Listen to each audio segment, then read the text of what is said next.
Fuck is all. Yeah, no, you're not late. And hello, everyone. Welcome to my weekly stream, and we're going to just continue talking. Go on, guys. Um, We'll talk about. was We'll talk about. that a question? Everybody Was that goes a question quiet. for me, darling? Was that a question for me? Well, we were actually talking about US politics to all the people that aren't watching. Anyway, I've always wanted Trump to get in, but now I want Hillary to get in because I want to watch her get impeached. Oh, for fuck's sake! Don't do that! Don't do that! Don't do that! No! I can't We don't. vote, so it doesn't really matter.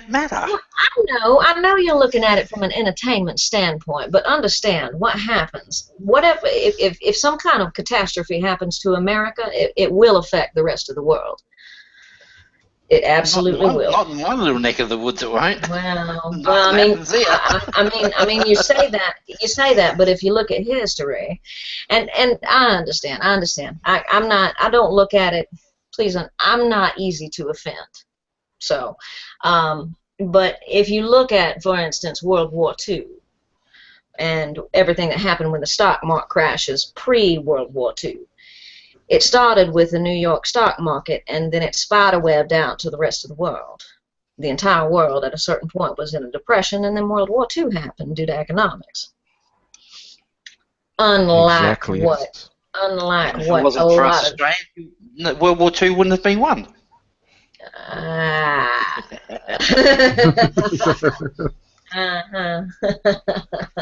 Well, No, but you Morty's just go on right. ahead and think about that. World War II is the direct cause from the 1929 economic crash that happened. The Black Friday, Thursday, if I'm not mistaken. Yes, and in combination with the repayment that Germany had to do from World War One, that pretty much crippled her economy. Exactly, and Then they had the Black Friday but Not to mention all the sanctions that were put on Germany after World War One. Yes, that too. Yeah. they So, really contributed. But Germany wasn't. See, Germany could have gone another way. I've been thinking about how even if the stock market had crashed and major countries in Europe were heading for dictatorship. Portugal was in a dictatorship. Italy was in a dictatorship. All of the Eastern European countries were the same. It was only France, Germany, and England, and each one took a slightly different course. France was in a total, since 1929 to World War II, it was in total chaos. They were swapping governments every week because they couldn't. They were having elections basically every month. I'm probably exaggerating here, but it felt that way. They could not form a stable government. England was stable. They had the Commonwealth and the colonies to buffer their economic collapse and that. But Germany had nothing. It had nothing. It had lost its African colonies of what is now Namibia and Zanzibar, which went to Portugal and the UK colonies. So they had nothing, but they did have coal and steel, and that's where economically they started to better themselves. They started that's why the director of that. Even I'll just finish, Mort, and then I'll leave you guys. Yeah, I'll leave you guys totally. I just want to get my rant over, and then I don't want to hog this because it's not about me. It's about everyone in here. Even though I'm hosting, it's not about me. I love hearing you I bet guys. you got brown eyes because you're so full of shit. Yeah, I am, but no. Where's your grace, darling? I lost that years ago. The direct cause of the 29 crash is still ingrained in the German politicians' minds. They have. It's not a fear. It's more than a phobia. I don't know what the term is for more than a phobia of inflation. They had Zimbabwe levels of inflation, Mm-hmm. and that's why they are fucking up Portugal, Spain, every countries which they don't want. They want strict economic control. And, yeah. Well, it was my understanding that the initial reason that Hitler called for the execution of the Jewish in the Holocaust was because, I mean, and it was purely economical, but unfortunately the winners of the wars write the history books, unfortunately. And he, yeah, and he was calling for the Jewish to be ostracized because they had the majority of the wealth in the economy, which, I mean, from an economic standpoint, that would make a whole lot of sense, especially when you consider the tactics that he used. But it was my understanding that that was actually the case, and then as he became a bit more fanatical and insane, it began to become a rhetoric that the Jewish were filthy and dirty and spread disease and all of this other just awful propaganda. Am I correct in that, or is that speculative? The No. Jews were okay. Maybe about the Jews itself, because I'm pretty sure plenty of them were quite poor. So I'm not too sure. I need to look at figures and see what is true about that one. But I know that Hitler, in the First World War, started to hate the Jews, and after the First World War, when the economic crisis hit Germany, he started blaming everything on the Jews. Well, he was that batshit crazy. You'd probably find just after World War One, a Jew killed his cat or something, and he fucking took to him. Yeah. Well, if you consider, I mean, it validates the speculation in the sense that the Jewish, and you can look at almost every single nomadic culture worldwide, they will hoard what is valuable to them. They have to. The gypsies do the same thing.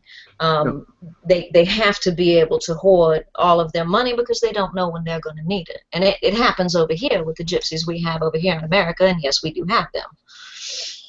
We have them here. Well, the Jews were just the most convenient scapegoat that was traditional scapegoat that Europe had. Okay. Yeah. And that's throughout the ages. I think Exactly. in the Middle Ages, if something went wrong, everything was blamed on the Jews. They've I think been kicked on for bloody centuries. Yeah, if I'm not mistaken, in Spain during the Inquisition era, you couldn't be Jewish, otherwise you would be prosecuted straight away. Okay. All right. About that, I'll just give you a small anecdotal. In fact, it's a delicious tradition that the Portuguese Jews have given us Portuguese. Portugal loves smoked pork products, sausages, hams, and etc.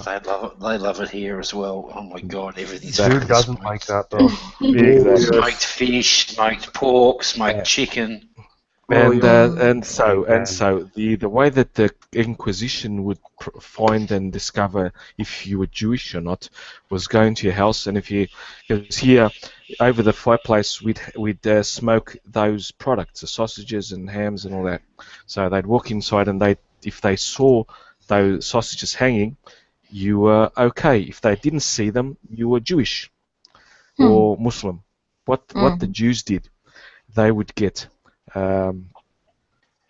fowl. Fowl. I mean, ducks, chickens, etc. Fowl. Yeah. Fowl. Yeah. FOWL. Not fowl as in bad, fowl as in flying birds that you can eat. No, FOWL, not FOUL. Exactly. And they'd use the fat from beef. So it's not. They can eat beef. They just can't eat pig. So they'd use the fat from the beef cattle, mixing it with the flesh of the birds, and they make the most delicious sausages of that. I absolutely love them because it has a lot of garlic in it. We call them in Portuguese alheiras. They're garlic sausages, but they have that white meat. And it's here very close to me in a straight line. It's 110 kilometers. And I plan to go there and get some because they have the real good ones. From an anthropological standpoint, I'd like your opinion on why pork has been, because I mean here in the South, you don't mess with our pork ever. No, we'll shoot. Those are fighting words. We'll shoot you. We'll just shoot you. You try to take away our bacon, and it's done. Yeah, shot for breathing. you in the South, you have all that corn fed. We like our pork a lot. We like it so much that we actually imported Spanish boar. We're having a problem here in the South where we've had problems with Spanish boar, wild Spanish boar, because they breed at an exasperated level. But someone took they brought over the wild Russian boar, which if you look at them, they are hugely different in size. The wild Russian boar, very, very large and extremely aggressive. Well, someone brought over several. Those damn commie pigs. Yeah, they have to be sturdy. Oh, so tasty. Well, what they did was they brought over some of the Russian wild boars and they let them go, and the Russian boars began to breed with the Spanish boars. There was a special done on it called pig bomb. The pig bomb. What we're coming up with, what we're seeing now, are these hybrid boars that are in between the sizes of the Russian boar and the Spanish boar, but they have the disposition of the Russian boar and the breeding habits of the Spanish boar. Very, very, very. I've been hog hunting a few times, and they're very dangerous. We take our pit bulls out, pit bull dogs, and we'll put them in Kevlar vests. Because, I mean, it protects the dog, and we literally run the pigs out with the dogs. One question. Even dogs have body armor. Are they delicious? Are they? Well, I mean, no, I'm asking. It depends. It depends on what they've been feeding on, because a pig will eat anything. Exactly. They're omnivores like us. Exactly, and they're voracious. Americans will eat anything. Well, I wouldn't say that. Well, yeah, I would.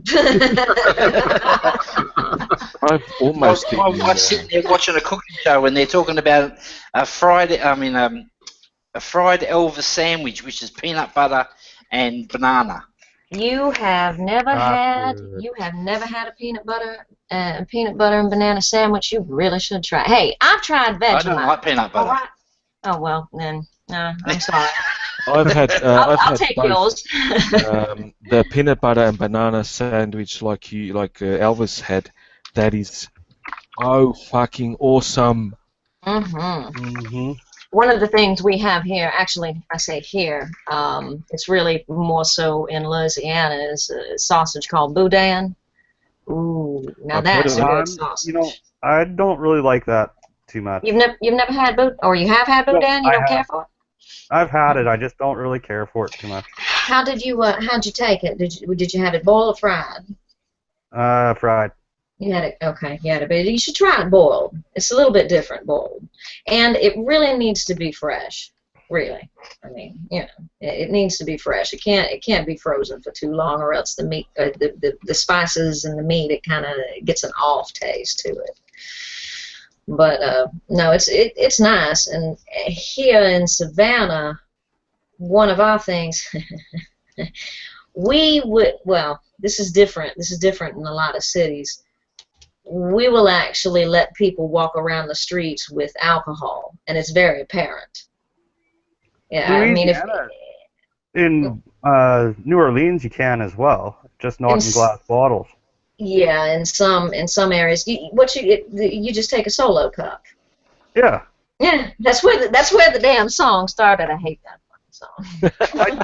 You know, when I was in New Orleans, that blew me away. That I could like go into one bar, order a beer, go walk around the city a little bit, and still take that beer into another bar, Oh, absolutely. and they don't think anything of it. It's like, Nope. oh well, sure.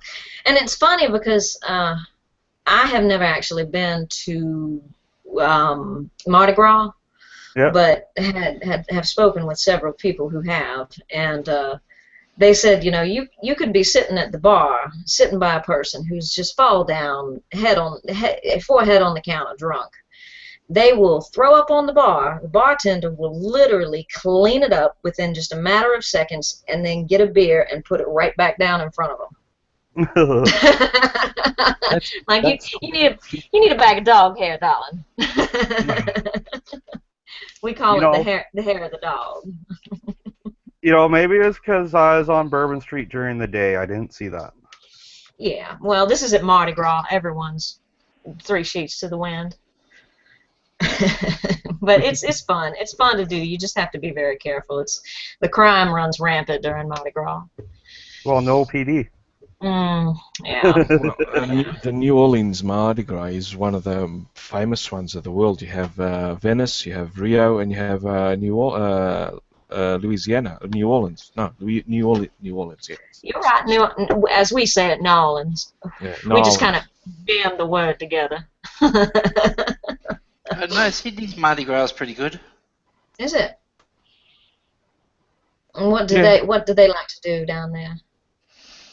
It's the gay and lesbian Mardi Gras. Ah, good. And Good. We have some. know how to party. Yes, I know. Oh shit, yeah. Good old Sydney. I hated that place. Oh, that's not very patriotic of you. I've only been to Sydney once, and it was on a day. I went and came back to Melbourne that day, and so I don't have anything to say about it because I've only been there one day. It's not. That's right. I hated Melbourne as well.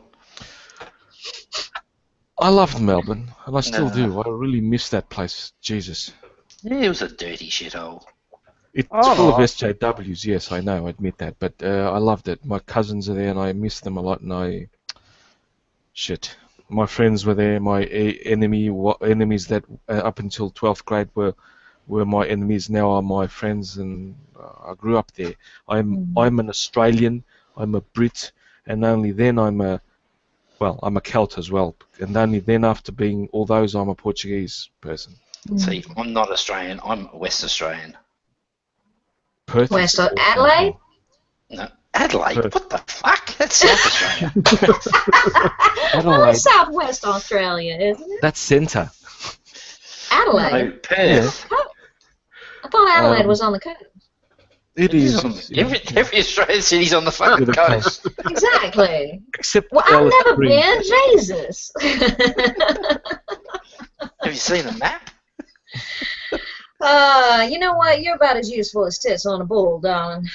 Yeah, I've been told that a few times.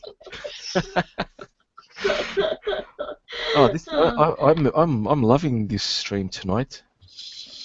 Thank you. That's a doll. I actually haven't seen how many people we have in the room. I haven't even seen the room. Well, there's 4 watching, which is okay. Yeah, it's all right. I get after I close my screen, I get a lot of views post streaming, which is I don't know why. It's shit. I advertise as much enough, but I'm not worried about that. I love talking to people. That's what my stream is for: talking to people, letting you guys express your ideas, which is awesome. Yeah, I'm waiting for one more.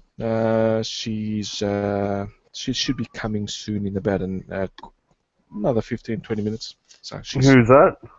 Red Frog. Oh, nice. It's been a while since I've talked to her. Yeah, I love always talking to her. She's awesome. I can never figure out if she's pissed off or not. No, she's Russian.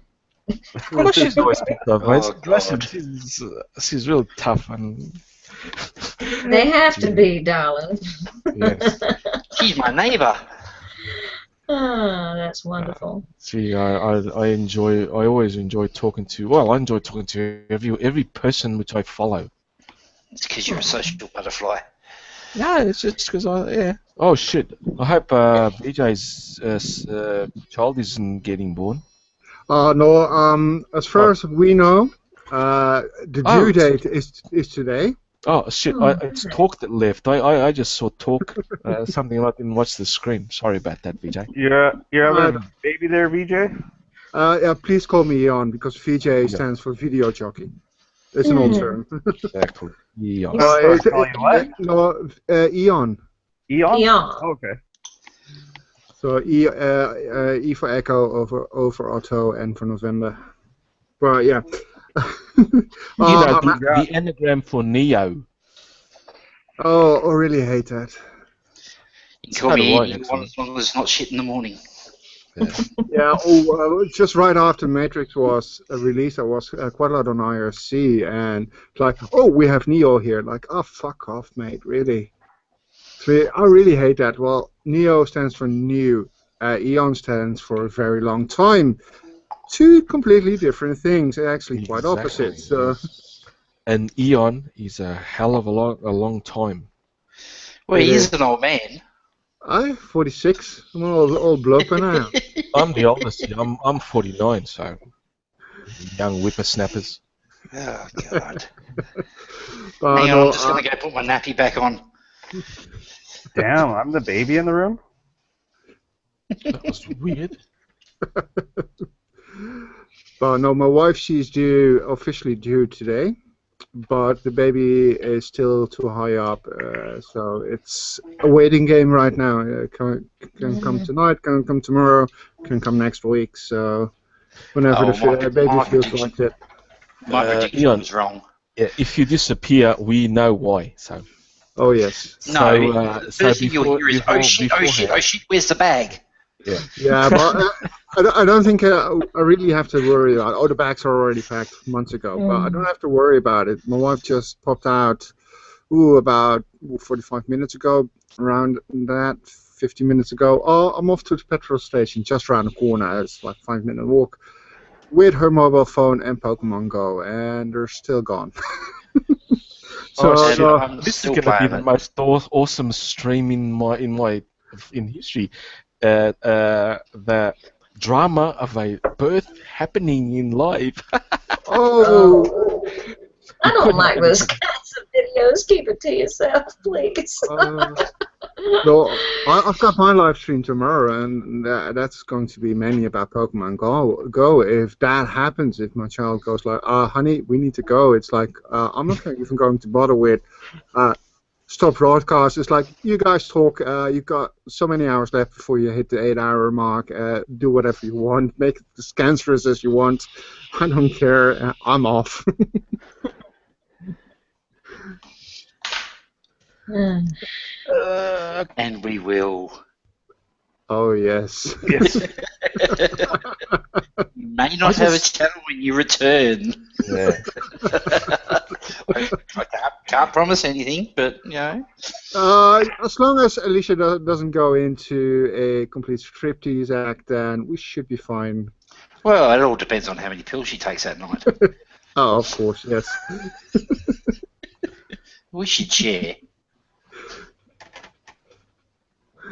So yeah, Baba should be fine. I've got another channel, so no problems. Yeah. So this week, anyone wants to talk about this week? Been depressing, really. Yeah, it's almost damn white people. I would say it's really more worrisome than depressing, to be completely honest about my opinions of it. I wouldn't say it's depressing, though. People are always going to behave badly, and you get enough people in a certain area, the stupidity is going to rise. Mm-hmm. Who was it that said, let me see, I think it wasn't Einstein, but it's something like paraphrasing, the universe, there are two things that are infinite, the universe and human stupidity. And he wasn't sure about the I'm not sure about the former. Yeah. Yeah, that's the one. I'm not sure about the former. Yeah. So yeah. Yeah. I'm really curious as to how this is affecting places. The is Islamophobia, quote unquote, Islamophobia, which is not a phobia. Phobia is an irrational fear. I'm curious as to how it's affecting places like Australia. I don't get too much news out in those areas of the world. We don't care. We accept everybody. Really? That's how stupid we are. Vegemite go into your brain? Not the Vegemite. That's fighting words. I think it's Foster's that gets to your brain, isn't it? No, well, see, we export all the Fosters over to the UK because they're the only dumb shits that'll drink it. That's quite true. Well, if I go to the pub here, I have the choice either between Guinness, and I'm not personally a Guinness fan. Tried it a few times, I'm not a big fan of it. And a few other light brews, pilsners, and you always go like, tastes like shite, tastes like shite. Oh, let's go for the Fosters. At least it's not that bad than the other crap they're selling. You have in England ales that I would kill for. Yeah. And like what?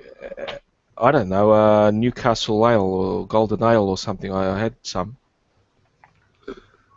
Yeah, Don't you guys have like Newcastle? Isn't that an international, like, it's everywhere? Because we have Newcastle here. Yeah, we get it over here.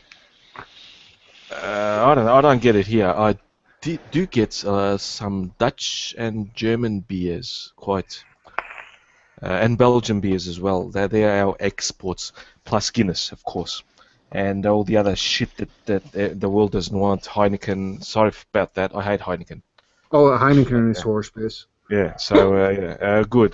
Thank you. Guinness is just bilge water. Yeah, Guinness used to be good. Oh, I remember Guinness when it had about 9% alcohol. It was bread. You actually ate it while you were drinking it. Oh, was it a Hefeweizen? It was a stout. A stout. Yeah, it's a stout. Because Hefes tend to be a bit bready. Yeah, very strong. Oh no, that's more Austrian beer, but they're sort of a Pilsner Hefe. Yeah, I know what you mean, bready and so on, where you can taste the yeast, taste the just that freshness of the hops and that. Yeah. Yeah. I had a Portuguese beer, which if I can't. The bloody label doesn't show where it came from. It's I've seen that America also has that craft beer. It's called San Antonio or San Antonio, something like that. I've seen it. Yeah. I've seen it. Yeah. This one is Portuguese. I know it because it has the label in Portuguese and all that shit, but it doesn't say where the bloody brewery is. It's pretty made in China. That's why. No, it's made here, but I think it's made where I went to the beer fest in Camina. That's what 78 kilometers from me, from where I live. And I only bought one. Oh shit! I should have bought more because now I regret it. But it was an ale actually, wasn't it? An old ale. It was sweet. It had honey, molasses taste. Sugary, not fruity. The hops was just a touch of hops, so it was quite. It didn't have a head at all, even though I put it in the fridge and I poured it. How I know it, I can pour beer, and it had very little head. I have my finger, which is my measurement. If a beer is good, it has to give the head of my finger, my index finger, and because I don't like frothing everywhere. And this one didn't have it, but it was so substantial. I love that. The best beer that I have ever had, and I would recommend it to anyone who can get a hold of it, is a German beer. It's called Hackashaw, and it's their Oktoberfest. Hackashaw? Oh, Hackashaw. Hackashaw Oktoberfest. I would strongly suggest it to anyone who can get a hold of it. It is heaven on the palate. Absolutely wonderful. I have 2 empty bottles of beer. Franziskaner Weissbier, Naturub, and I've had Naturub. And Edinger Weissbier, also Naturub. No, just Edinger, yeah. And they are fucking awesome. Oh yeah. That's one thing the Germans do right. They even over-engineer their beer.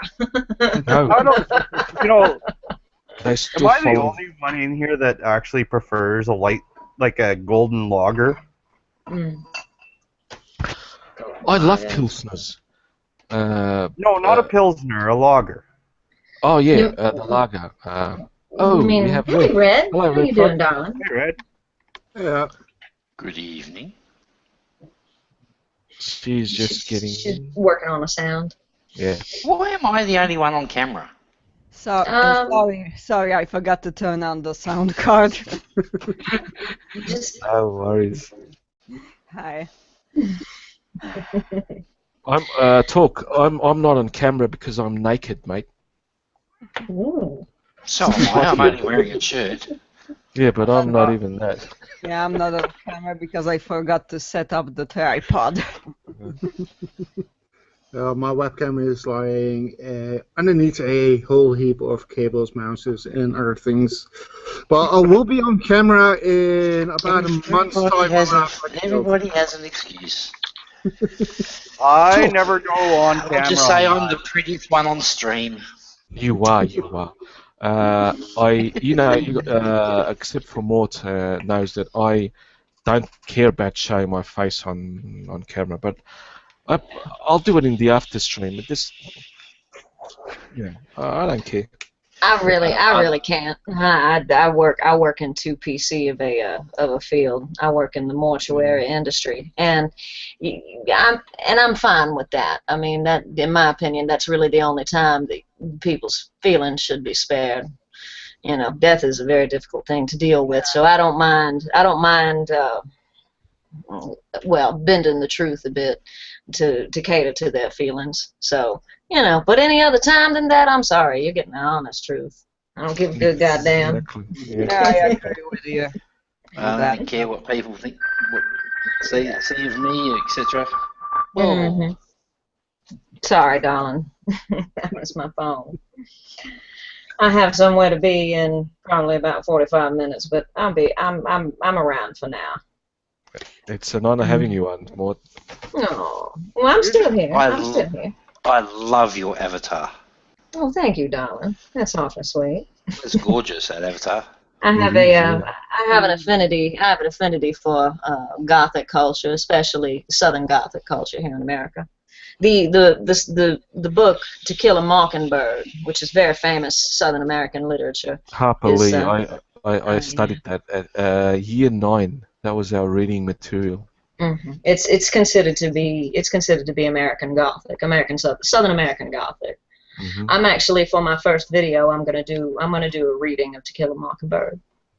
Oh, that will be awesome with your voice. Oh God, that's gonna be awesome. Thank you.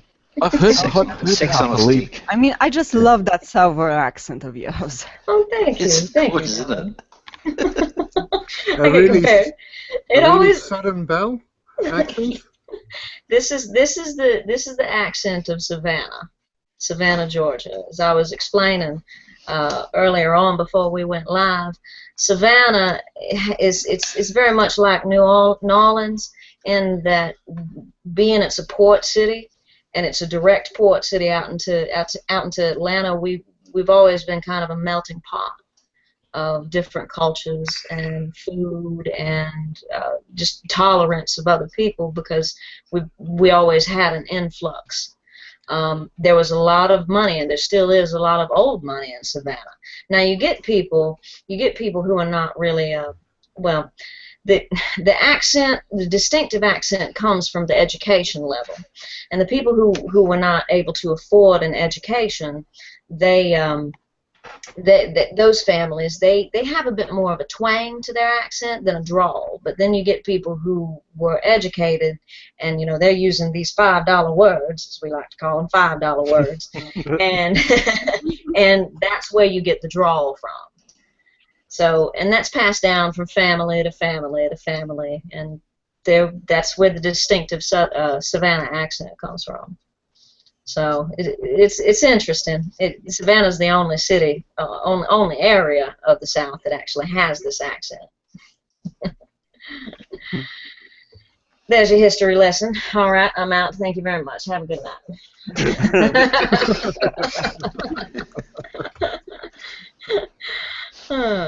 Well, definitely was $10.50, thank you.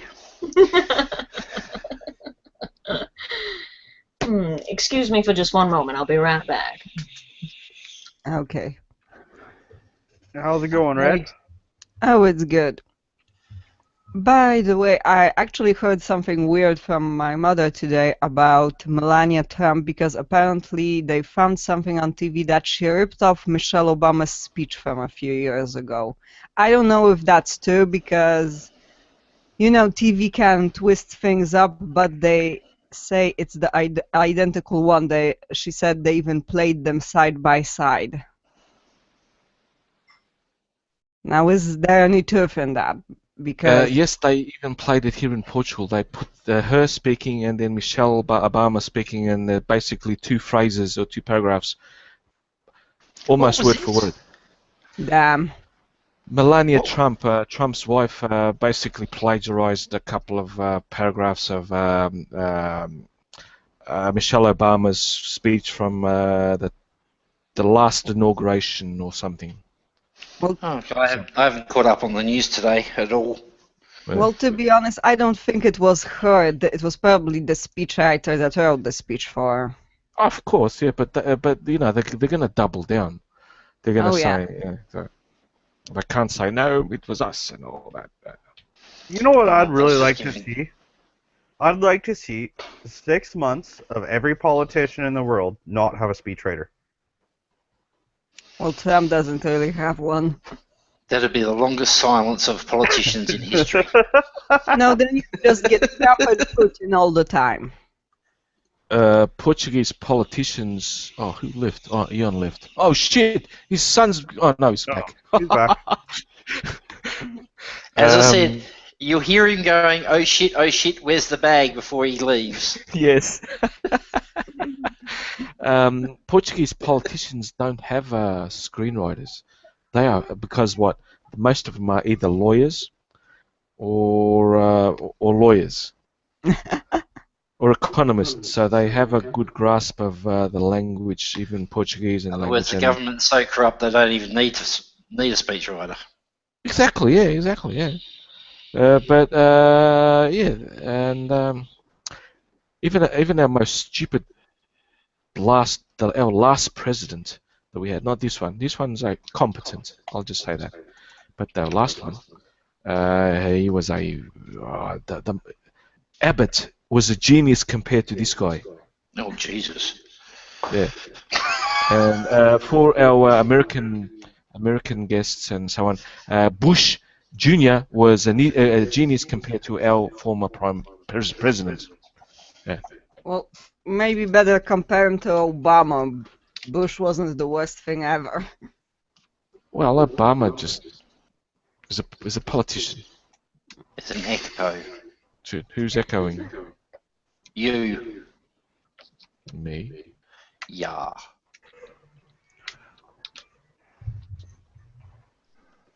Silence. Impossible. Hello? Hello. Okay, I think we're good now. Ah. Hey, I got a quick question for Torque there. Completely off topic. Yeah. I see you vape. Yes. What do you vape? Well, at the moment, I subscribe to a monthly subscription service called Zamblebox, and they just send 11 bottles each month. Oh. And this one is actually not very nice. It's called Resi Pop. And it's actually quite feral. Yeah. I read. Shit, who am I echoing off? It can't be me. It I is got just headphones. you. Because I'm on a headset. Mute. I don't know. Let's see. No, Here, it I'll doesn't mute mean- myself. Hello? No. Hello? Oh, it's red. Okay, I'll get my headphones. Anyway, Because sometimes I don't echo without them, sometimes I do, so. it's no problem. Just annoying for you guys. I'm fine, but it's I take care of my guests. I love my guests to be comfortable and to be as best as they can. Such a gentleman. You are such a gentleman. Thank you. Yes. Anyway, I read today on a tweet. Don't ask me to find it. I just gone. It's gone. Too far, and I'm getting a bit nicely tipsy, so I won't find it. But the tweet was basically this: vaping is dangerous, but heroin shot rooms is not. Mm-hmm. Prioritizing stuff. Oh, the great vaping conspiracy. That was on the Rebel. I know which article that. Thank you. Oh, thank you, Farah. I was racking my head to try and. Yeah, remember Ezra it. Levant. It just came out yesterday, I think. That one. Yeah. Mm-hmm. I've actually been vaping since 2009. So. I'm old-fashioned. I'm old-fashioned. I just smoke. You just like to smoke. I used to smoke. Then I made a promise to my wife saying, by the time we're married, I will quit. And I've been vaping for 6 months. And I've been smoke-free for 5.5. Yeah, no, I'm the horrible one because I still smoke and I vape. Ooh. Yeah, it was getting a bit above me. Oh shit! I'm the precious snowflake here. I don't smoke. I don't vape. I quit smoking. Oh fuck yeah! Yeah. Sorry to interrupt you. My computer is overheating. I've got one core going well above the 100 degrees. Yeah, it's an old computer. It can handle some, but that's why I just. Stop downloading porn then. Yeah. No, Ian, let it cool down and come back when you can, mate. I'm still here till midnight, so my time. So yeah, maybe. I'm going to grab my laptop. It can handle a bit more than this. I'll be right back. Okay. I quit smoking 5 years ago. A promise I made to my kids. It took me a year to prepare myself. The year before I was going, I'm going to quit smoking. 1st of January. I'm going to quit smoking 1st of January. The whole year. I did quit smoking the 1st of January. I tried. I didn't try. I started. Took Champix, that drug that you take to quit smoking. Chantix, I think is how we say it. Champix, because we have one over here called Chantix. Yeah, it's the same. It's the same. Okay. Okay. I was reading the effects, secondary effects. Propensity to suicidal tendencies. So, oh, that's interesting. That's interesting. So, well, you do ride a motorcycle, so there you go. No. That came later. That came later. So I was every morning. I would take the pill and I'd think to myself. I'd wait about 5 minutes, have my coffee. Do I feel like killing myself today? Let me see. No, not today. Let's go on. I know you see some of these treatment drugs that are out, and it's like, ooh, bless you. Ooh, who's that? Someone had a what? What was that? Yeah. I have no idea. Must have been Mort. No, it's not me. Emergency battery replacement. It was Torquamedus. I have no idea what that was. I don't have anything else going. Who's Ella? Go on. You see some of these, treatment drugs that are out these days, and you read the warning labels on them, and it's like, oh, may cause anal leakage. Like, why would I want it? Why? Anal leakage? I mean, you're just walking around, and oops, I dropped that. Some are weird. And yeah, and so I did that treatment for a month and a half because it was fucking expensive. After the month and a half, I just quit the treatment and I was already smoke free. A year later, I bought my motorbike with the money I saved. So, Well, that's good. That's good that you got off of. I mean, because it's not a good habit. It really isn't a good habit. Though I do think that how they're trying to demonize vaping now is absolutely ridiculous. My granddad has been smoking since World War II. He's 94. Right. Yeah, well, my grandmother smoked until she was 86. Mm-hmm.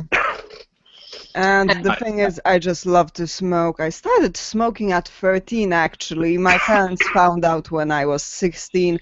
And basically, to everyone that I have two lines. To people that just tell me to quit smoke, I say, I like to smoke and I'm gonna smoke. Right. And to people that tell me that smoking kills slowly, I say, well, I'm not in a hurry anyway. Actually, what you could say is, darling, I'm dying as fast as I can. Exactly, yeah. As you say, I'm here for a good time, not a long time. I quit smoking, but I hang around with all my smoker friends. They are smoking next to me, and I have absolutely no problems with that. I quit. I'm happy as I am. I promised my kids, Dad, stop smoking, and I did. So Took me 18 months to quit. no judgment from my part to smokers at all. I can't Oh, go. I have a judgment now. I'm the ultimate ex-smoker. Yeah, that's the type I usually try to exterminate. Well, I'll help you. Well, I'm living in Estonia, so you will exterminate us anyway eventually. So yeah, I can't judge anyone because I was a former smoker from 18 to 45. Well, Yeah, my wife, she because I was smoking when we first met, and she said, "Oh, go brush your teeth and stuff like that." And I never used, because I was a smoker, I was never used to the smell. Now it makes me nauseous. The smell of smoke? Yeah. Yeah, just being around other smokers, it's a real acidic, pungent smell. It's like, it does. It makes me feel nauseous. Oh, good. Witchy's back from her walk. Yeah, cigarette smoke, you become desensitized to it, and then all of a sudden, I mean, because you sense a smell as you get older. I mean, throughout your whole life, you'll sense a smell as well as your taste buds are going to change. So once you stop doing something, I mean, it's just like ingesting sugar. You kind of lose the sensitivity to how sweet something is. If you cut sugar out of your diet for about a month, not only will you crash, but you'll be far more sensitive. We can even say caffeine. You cut that out of your diet. I tried the non-sugar diet, and that was not fun. No, it's not. But you don't need to. Yeah, but you don't need to even go sugar-free. Drink regular Coca-Cola, then go to zero. And then try drinking after a month regular again. My teeth actually feel stiff after it. Right. Yeah, I've had to cut back on my sugar intake. It's just I just got to be too much. Oof. Every day I had to have some. I don't drink sodas as it is. I haven't drank sodas since probably about 2011. Just not my thing. I'd much rather drink tea or coffee or alcohol. The only time I have Coke is with my bourbon. Yeah. Well, that's sugar on sugar, darling. Oh, yeah. I absolutely screwed up. Well, it's getting better. I've stopped a lot of things, but I used to drink a hell of a lot of Coca-Cola and beer, a lot of beer. So I've cut down on both. Well, I stopped drinking Coca-Cola because they ruined it in the 80s, and it was better. It was real good stuff before. Yeah, they brought that back, eh? But still, it doesn't taste the same. It's got bloody corn syrup. That's cancer. No, poison. No, the original Coke. Like, Yeah. Not original, but without the I was cocaine. going to say, not the original Coke. The No, original you know Coke what I had mean. cocaine in The one it. that, no, I mean the one that Coca leaves. I'll have some of that, thanks, sir. But like, they brought Coca-Cola in the glass bottles and everything else back here without the corn syrup, without glucose. It's got something else in it. It's got sugar cane. Yeah, sugar. That's how you fucking make Coca-Cola, not with that crap sugar shit, corn syrup shit. Fuck's sake. Excuse me one moment, gentlemen. Someone's at my door. Oh, it's not me. It's Avon. Yeah. Avon. Avon calling. Jehovah's Witnesses. Yeah, probably. No, I don't drink a lot of Coke. I know he's probably listening. I'm having at the moment, a Duval Belgian Golden Ale. Oh, we're back on beer again, are we? Quite good. No, I'm not a big beer drinker. I actually like my Budweiser and all that. Do you know Budweiser's Czech, right? That's the real good stuff. I don't know. I just like Budweiser, Bud Light, Canadian, Bud Light. Jesus Christ. Kokanee. America actually has now some fucking awesome craft breweries. Shit. They do. Australia has as well. Yeah. In America, even what's his name from not Guns N' Roses. Shit. Aerosmith? Maybe. He has his own brewery. Steven Tyler? No, the not the singer, one of the guitarists. Oh. No. Sam something. The Kid. Kid Rock. That's the one. Kid Rock. The one that went out with Madonna and that. Kid Rock. He has his own brewery, and it's supposedly quite a good one. Yeah. The good thing about craft brewery beer is that it's made with. It's not industrial. They don't put shit in it. Our Bock. It's my favourite beer anyway. It's called Super Bock, Portuguese beer. It has corn syrup in it. Fucking cunts. Yeah. So. All right, I'm back. Beer's beer to me. Yeah. Pop the top, goes down the hole, comes out the other hole. It's all good.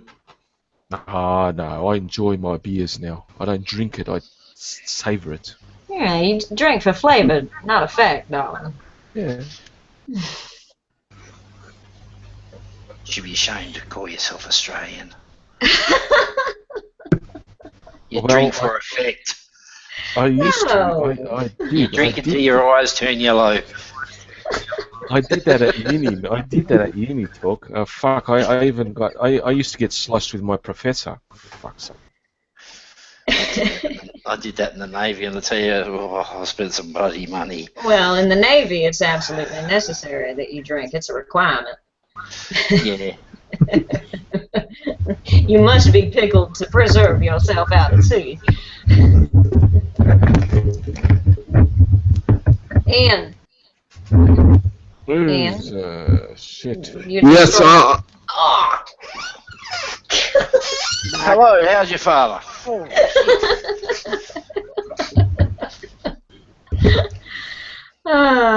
You're a tad bit loud there, Jon. My ears just blew up. I muted him. You can unmute yourself, Ian.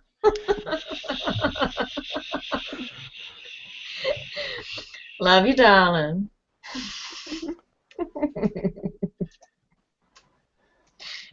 Oh. Aww. No, he's okay. He's Witchy will calm him down on that. I don't know who's worse, to be quite honest. Well, I know. Sorry. Sorry. I'm sorry about that. My microphone setting on my laptop was a bit loud together with my sound mixer, which amplified it a bit more, so... Happens. Hopefully it's better now. It's better now. You're not on super loud setting. Yes. And that was not even a maximum setting of my microphone and the audio settings, so it's actually almost on the low end. Well, that's one strong mic then. No, actually, well, when I bought this mic, I've got a condenser type microphone with an XLR connection, and most people will go like, what?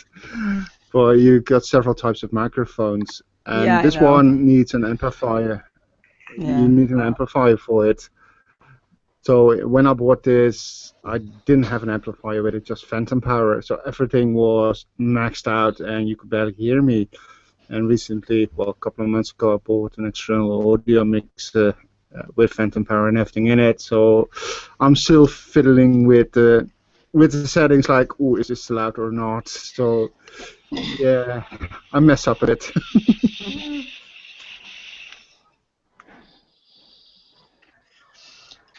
Come on, come on, people. No awkward silences.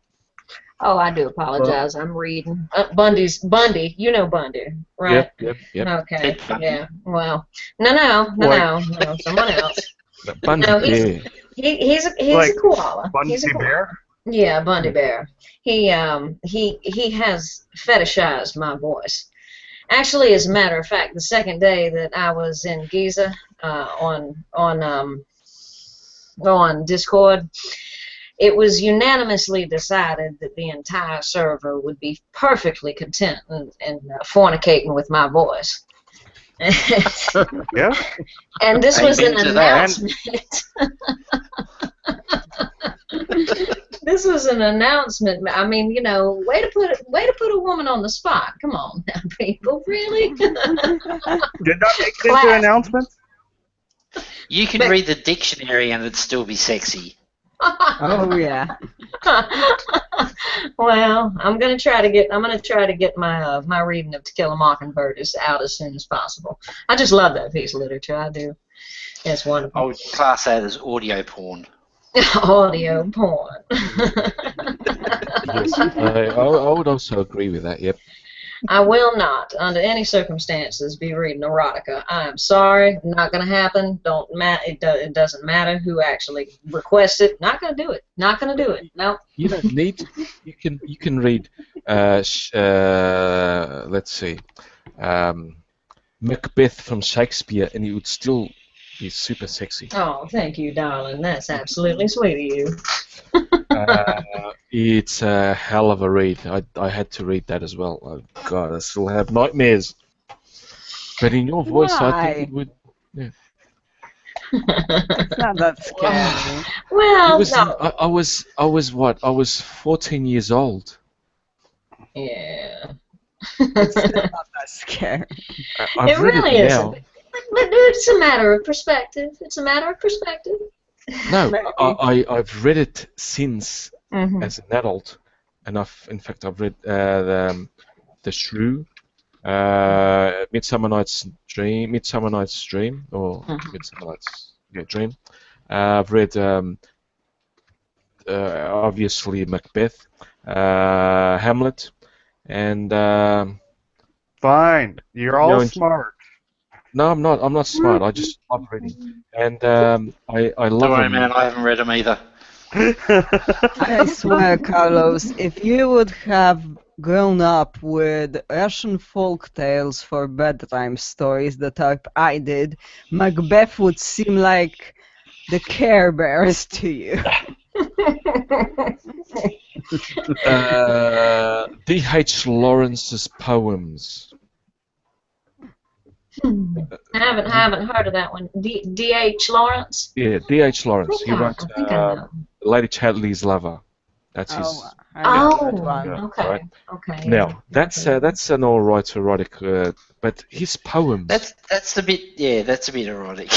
Yeah, but his poems is like he's on LSD or something. I freak out at reading D.H. Lawrence's poems. I still have them, and I tried since year 11. That's when I had to read that shit. I tried getting into poetry once because a girl I liked was into it. It didn't work. Portugal has an epic poem. It's called the Lusíadas, as Lusíadas. Luís de Camões. He wrote about basically our discoveries, our expansion, and that. And that is an awesome epic poem. But if you read D.H. Lawrence, you will have an aneurysm, a brain aneurysm. It just, what the fuck's he on? One of them, he wrote about a bat, paraphrasing, the bat enters the window, flutters around the ceiling. Will I catch rabies? Oh, he's gone already, or something like that. Oh, boy. Effect. And oh god, I loved my teacher. She really taught me a lot. But I told her when in year 12 when I didn't have to do Macbeth. Year 12 was shit. Can't remember year 12. Oh yes, I can. It was an Australian, the chosen, not the chosen, an Australian novels. One about an Australian Aboriginal. It's almost like Romeo and Juliet with an Australian Aborigine and white settler and all that shit. Yeah, it was weird. Have any of y'all ever read Charles Bukowski? Hey guys, sorry to cut it short, but I got a jet. Thanks for having me on there, Carlos. Sorry, See you, man. See you, fella.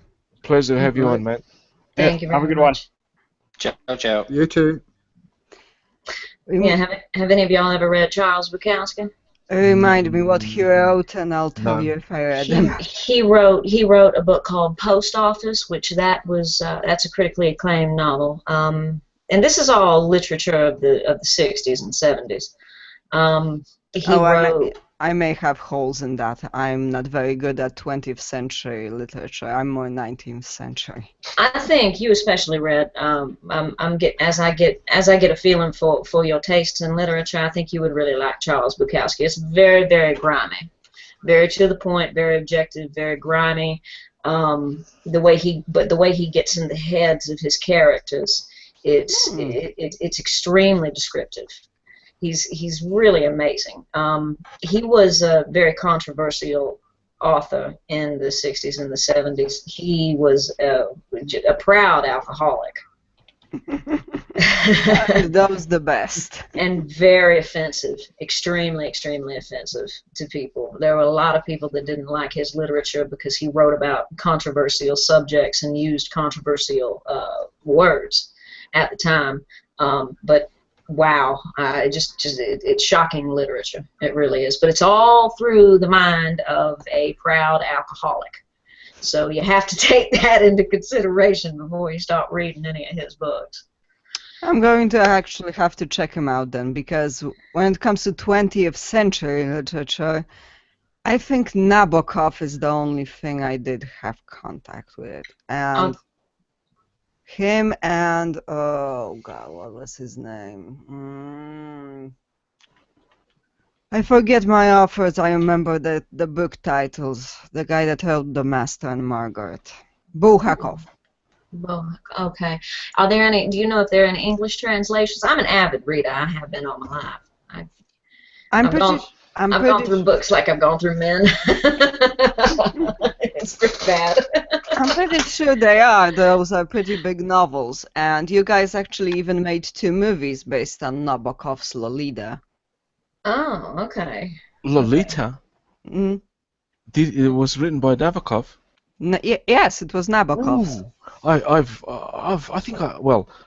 haven't seen the movies. Well, I've seen the first one with James... Jeremy Irons.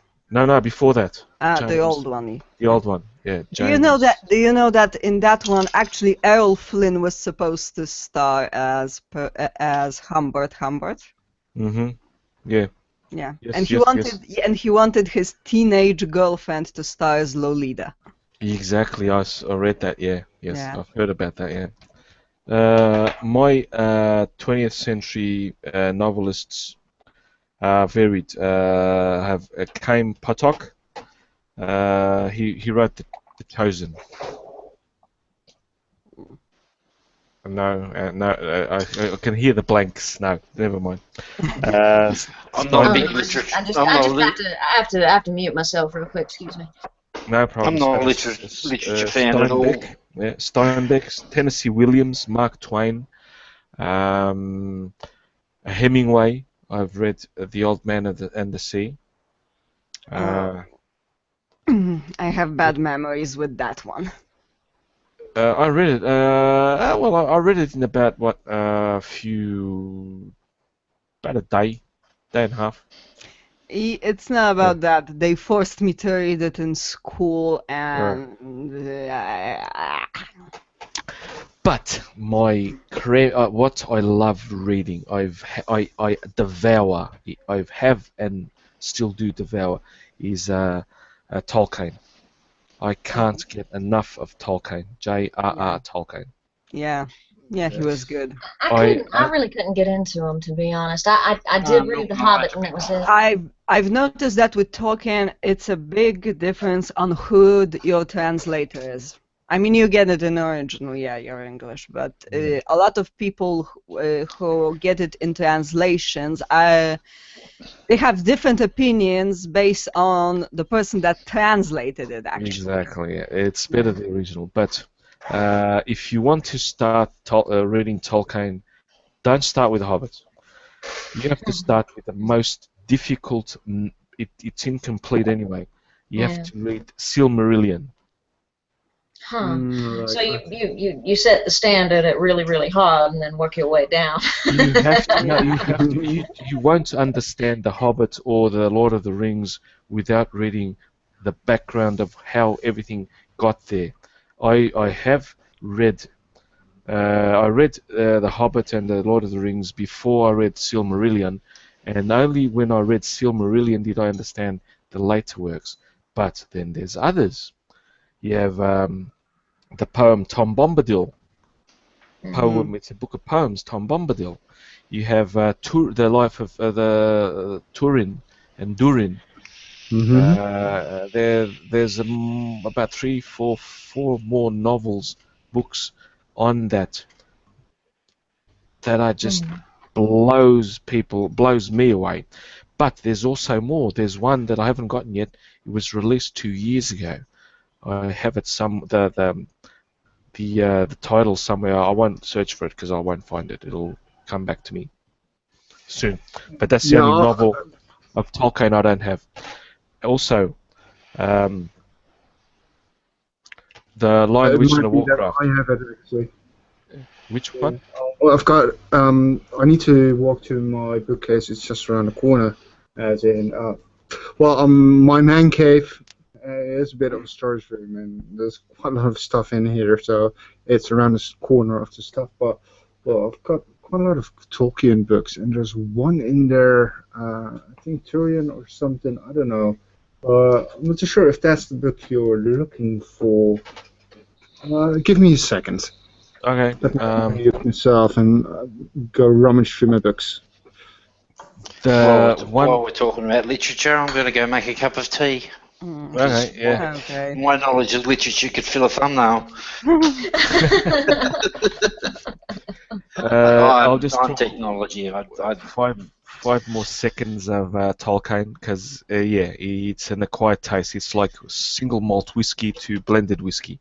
You either love it or hate it. Oh, it's like Vegemite. Yeah, the love it or hate it. Exactly. Yeah. All right, back in a minute. I need a cup of tea.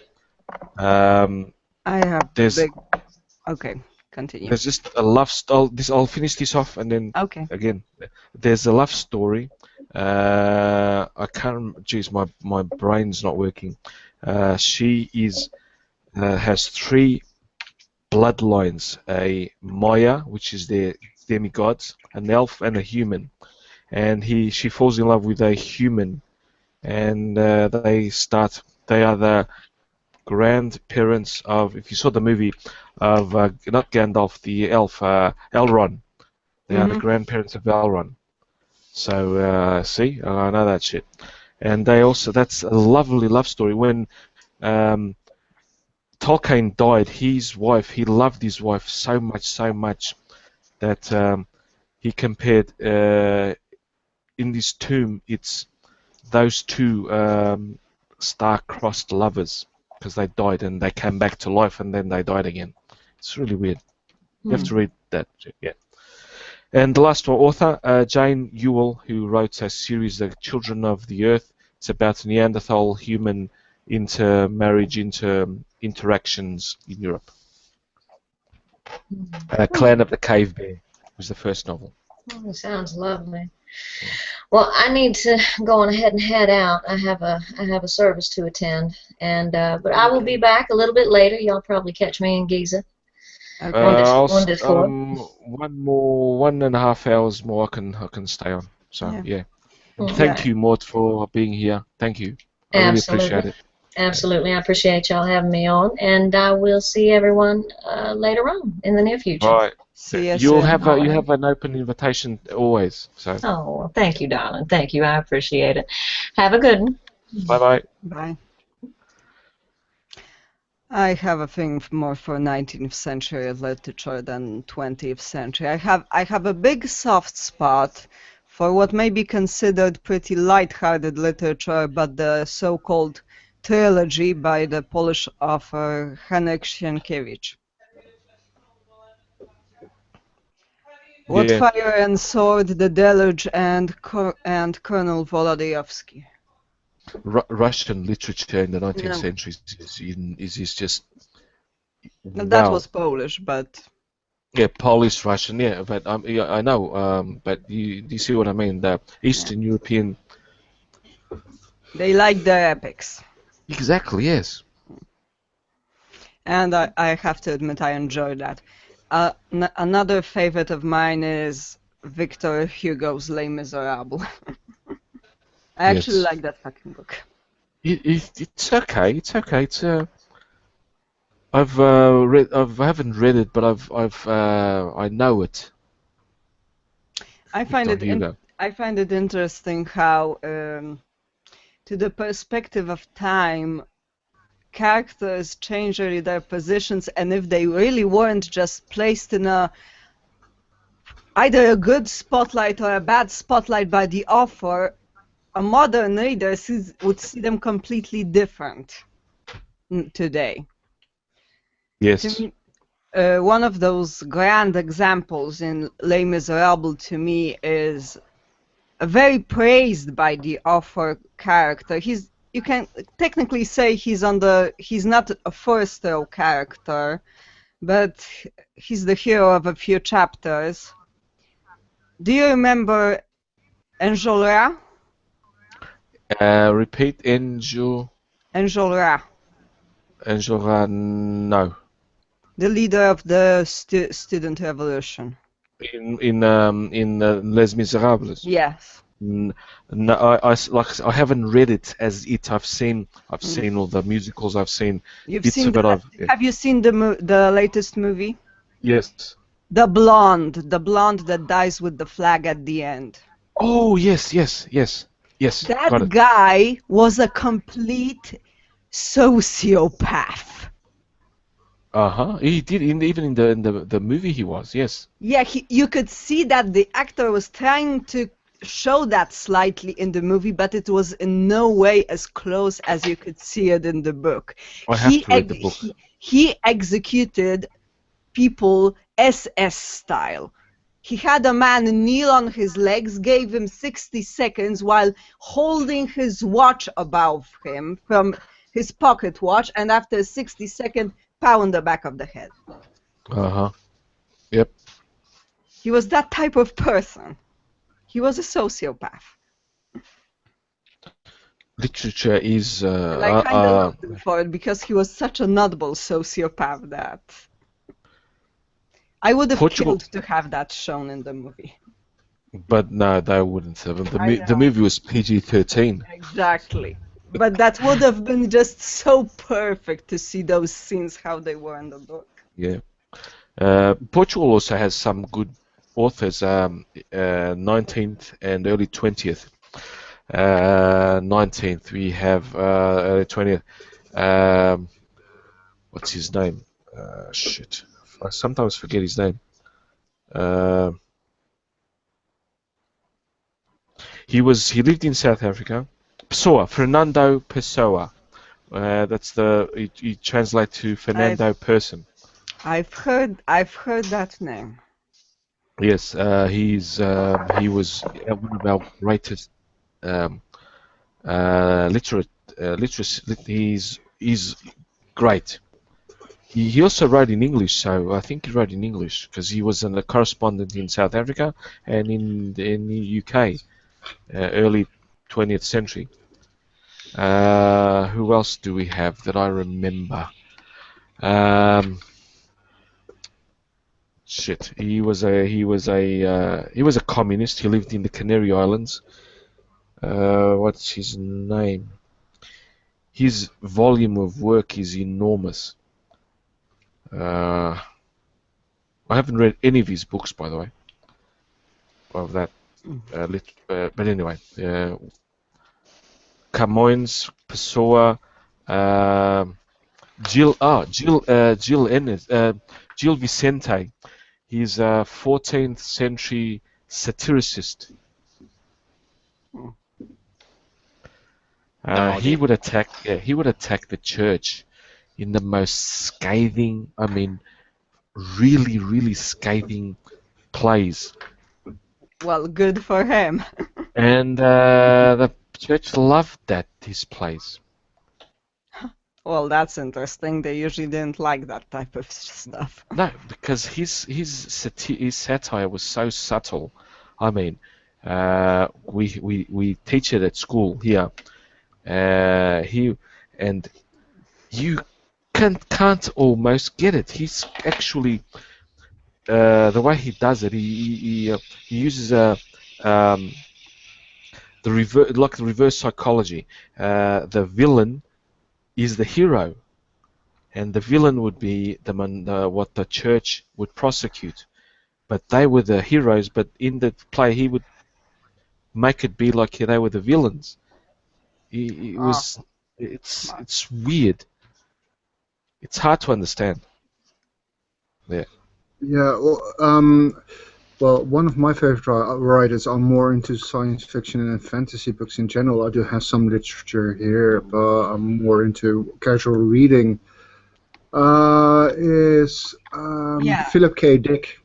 He uses the same trick. What is reality? Yeah, yes. And actually, if you want to read some Philip K. Dick, don't watch the movies. They're good movies, but you should read the books. They're actually better. He has so many short stories. I read a short story, that was ages ago. That was only, maybe 20 pages or something, or even a bit shorter. About the point of view was not from the human, but from the alien. And the alien couldn't understand that what he was doing to the human, invading dreams and things like that, was, actually quite offensive towards the human. The human would actually go mental, and it was set up as a court case. I can't remember the story. It's such a long time ago. I downloaded the story from a BBS, and I was reading it. I just read it in one go. It was a very, very good story. But coming back, the other one, I've got another author that falls under literature. But I think the book you were talking about is the story of Culevero. That was released last year by Tolkien. Possibly, or it was about two people. Yeah, and the other one I had in mind it was one of his son, Christopher Tolkien, edited it. Mm-hmm. Shit. It's another like Turin and Durin, the story of those two, or who else? Yeah, and the other book I was thinking about is The Children of Urin. Yes, I have that. Right, and that's the book I was thinking about. When it comes to fantasy writers, now I remember there's actually a currently living author that writes this wonderful series. It's called I, Inquisitor. It's a fantasy book by a guy named Piekara. He's Polish, and if I'm to be honest, there's this big thing about The Witcher and Sapkowski and in Poland and that stuff, and he became famous worldwide. To me, Sapkowski is shit comparing to Piekara. And The Witcher, Geralt can go clean Mortimer Matherden's shoes. Mm-hmm. It's a fantastic cycle. And if you can ever get a translation of that in your hands, you should read that. Yeah, I need to know how the author or his name is written, then I can actually search for it and see if there are actually books released. But most of the books I buy, I go to a charity shop and I buy like 3 books for £1. So that would be less than $1.50 if I'm using US currency. To make calculations a bit easier for most people, conversion is a bit easier. So I don't pay that much for books, so it's, I'll have a look for it. But yeah, a lot of books I just buy for very, very cheap at our local charity shops. I think most of my collection is from the charity shops. I'm collecting Terry Pratchett right now. I've got, I think 3/4 of the collection of the books that are written. I've got them all. But the other author I was thinking about is Umberto Eco. Think what you want about me, but I only keep my absolutely favorite books, and everything else I just go to the library and borrow it. Yeah, that's one way of doing it. But we got like 2 libraries here. The Legend of Sigurd and Gudrun. Right. That's the one I don't have. And the one Kullervo. I don't have that as well. So, yes, 2 books I'm going to buy. And I'll have my collection complete. Because I'm looking at the Tolkien Society. I have everyone that's mentioned here. Even though some are compilations, but I have them here. Farmer Gills of Ham. Tree and Leaf. It's in a compilation. Smith of Wooten Manor. It's also in a compilation. And I have to get that one. I lost it. Shit. The Sigurd and Gudrun. Yes. Awesome. Okay. We can go back to our regular Cohen. Sorry, Francis. Well, another author then in Fantasyland again, Robert Jordan and the Wheel of Time. That is fucking awesome. Yes. I thought so. Most times it's a hit or a miss with people. Yes, that is. Oh, how do you God, like it through your head? That book. See, I like to get books on audiobooks because I like to hear people telling me the book, telling me the reading to me. Yeah. Even though I can read, I have the actual copies. The audiobooks are excellent. Yeah. I used to fall asleep reading. Audiobooks are. Yeah. I have Dante Alighieri. I have Old Dracula. I have Tarzan. What's his name? The author of Tarzan. Shit. Damn it. No, Kipling was the jungle. No, Kipling. I have Kipling as well. Roger but Kipling. That's not that one. Yeah, but that's one. Damn it, the other one. We know who it is. We don't have to. Yeah. It'll come to us. Yeah. Yeah, and I have about what in audiobooks I have about 17 gigabytes. I have about 14,000 audiobooks. Some are short, small, some are huge. But I collect them. I love them. I put them on my mobile phone or my pad, and I listen to them when I'm not doing anything. Because The author of Tarzan was Edgar Rice Burroughs. Thank you. Yeah. Yes. Who also wrote the Mars series, wasn't it, right? Didn't he write some science fiction, Edgar Rice Burroughs? No idea, I just googled it. Told you, I have no idea about literature. No, the only Mars books I know recommendable is by Kim Stanley Robertson. It's a trilogy about colonization of Mars, and it's written about. Fuck, I'm awesome. Of course, he wrote they made a movie a couple of years ago, Smith of Mars, the Prince of Mars. That's he did. Oh yes. Yes, Edgar Rice Burroughs. Yeah, yes, that's him. John Carter. That's the one. Mars, yeah. Yes. Yeah. I love John Carter. I grew up with those books when I was a kid. I didn't understand the shit, and they weren't mine. They were my cousin's. He had them, and I would sneak and steal them from him, read them, and put them back. I loved John Carter, and I absolutely became devastated they didn't make any more movies of John Carter, because the first John Carter movie was actually okay, much better than many shit that they've released and made. Fun fact, the first John Carter movies were actually supposed to be made years earlier, but they couldn't get the copyright rights, so the author changed some details and we got Flash Gordon. Exactly, yes. Hey, there's nothing wrong with Flash yes. Gordon. Flash Gordon's great. Yeah.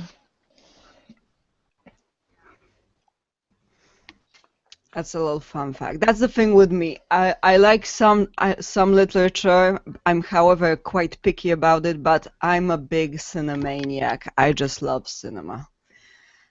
Yep, I've seen me tons too. of movies. It's just... And I know lots of weird, stupid details about movies. There is two movies. They're Russian. The Lonely Island. Mm-hmm. Do you know it? Yeah, I do. Yeah. I love those two movies. There's the first one and then the sequel. Yeah. I have them. I have it. I regularly go back, and that is, I have to get the novel because that's based on a novel of a book. I'm sure you know it, that the writer, I don't know who it is. I don't he wrote remember. that. I don't remember. I did, to be He honest. wrote that at the height of the Soviet Union, criticizing the regime, but he did it in such a subtle way. With science fiction. Yeah. But it's basically a critique of the communist Soviet Union. Well, But the it was movie's hard not awesome. to criticize. Yeah. We had Salazar, so yeah. Portugal had Salazar, a nasty cunt. The Soviet Union's not very popular here. No. It's not very popular in Russia either, unless among grandmas.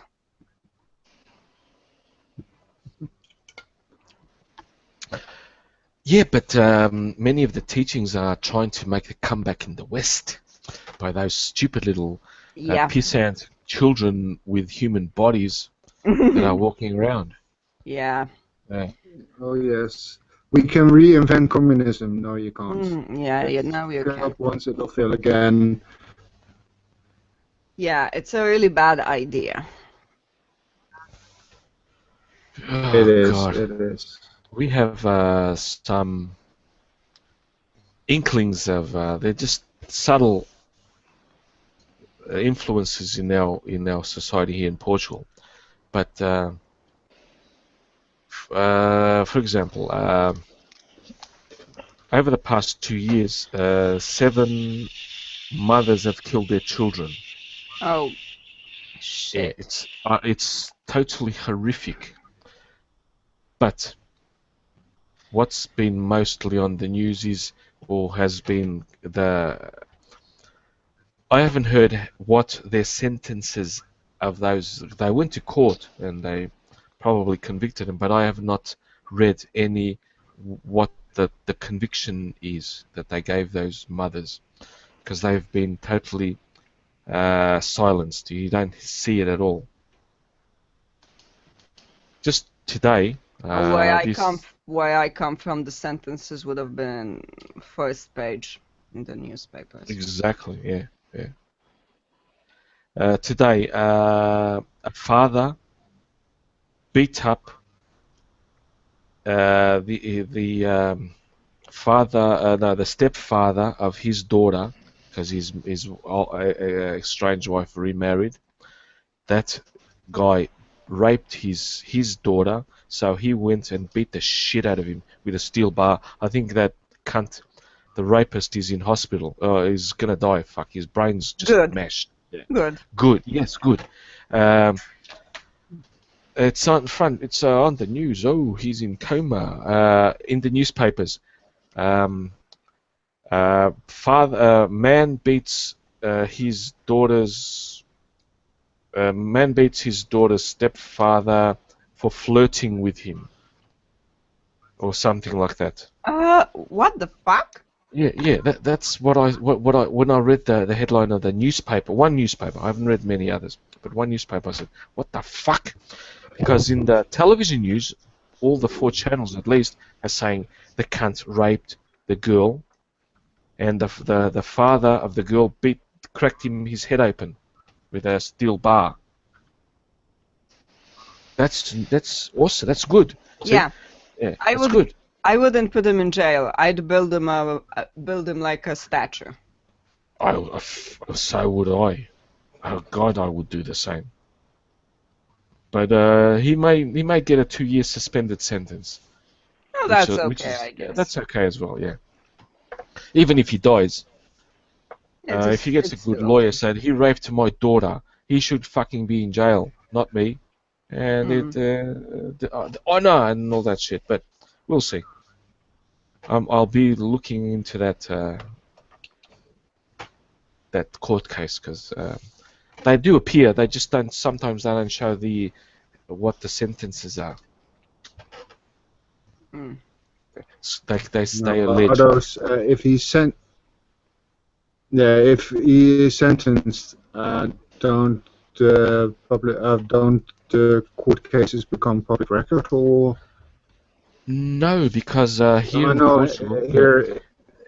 in Portugal we have in fact, I'm actually like this. We have a good personal data protection. They can't use our personal data, as they have to ask a court who will use it in basically a court order. So I'm fine if no one can get my details. They can hack me, of course, but they can't get my details officially, so without a court order. That is good. Yeah, we have some good shit, but we also have some good shit.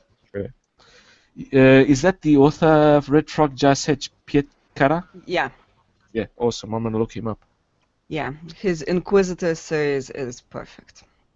It happens in an alternative reality where it happens in medieval times. However, 1,500 years ago, Jesus did not die on the cross and be resurrected. He came off it and killed all the Romans. Whoa! Oh, you just made me really inquisitive of that. I am gonna see that. Yes. I'm gonna get it. Oh, I'm gonna get it. Awesome. Yeah. I have my September. Well, at least you August. You just have to watch the. It's weirdly written because there is a series written first. There's 4 or 5 books. And then there is a series of prequels written. But the best thing to do is read the way they were published, not the way they are chronologically done. You have English translations, I assume. I have no idea. You'll have to look. I don't know Polish. I'll tell you how they go, just in case. You don't have to do a search. I'll do it. I'm not lazy. I can do it. I just want to tell you in which how you need to start. Oh, yeah, cool. you need to start from what's considered the 6th book. It's called The Servant of God, and it was first published in 2003. Awesome. Yeah. After that comes the Hammer of Witches, The Sword of Angels, and The Hunters of Souls. And after that the prequels start. Cool. Yeah. I've just put him into Google. Polish Wikipedia, nope. Polish language, nope. I'll look him up. I'll refine my search another day. I already recorded the name, so I'm fine. Good. Yeah.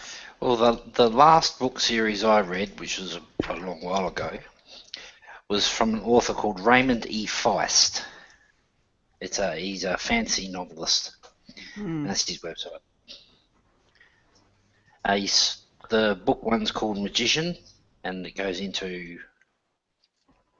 I think it's about 8 books, and then separates into like a side story of 3 books. It was actually pretty good. Well, definitely worth checking out then. Something different. I like different.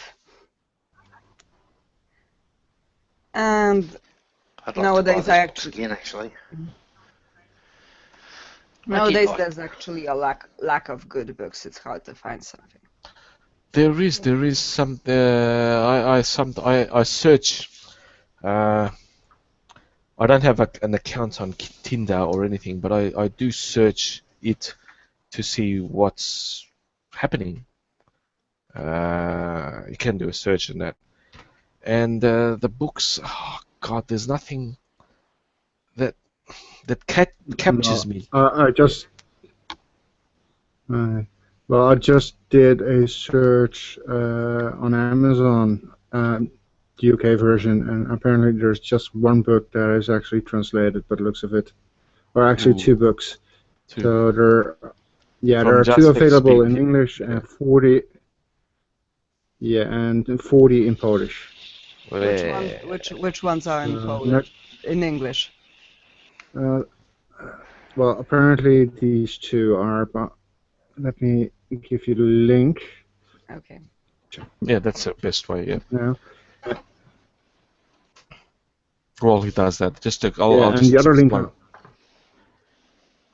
Yeah, and the other one I put the other link to the wiki page. It is a bit more light reading, but okay, so Necrosis.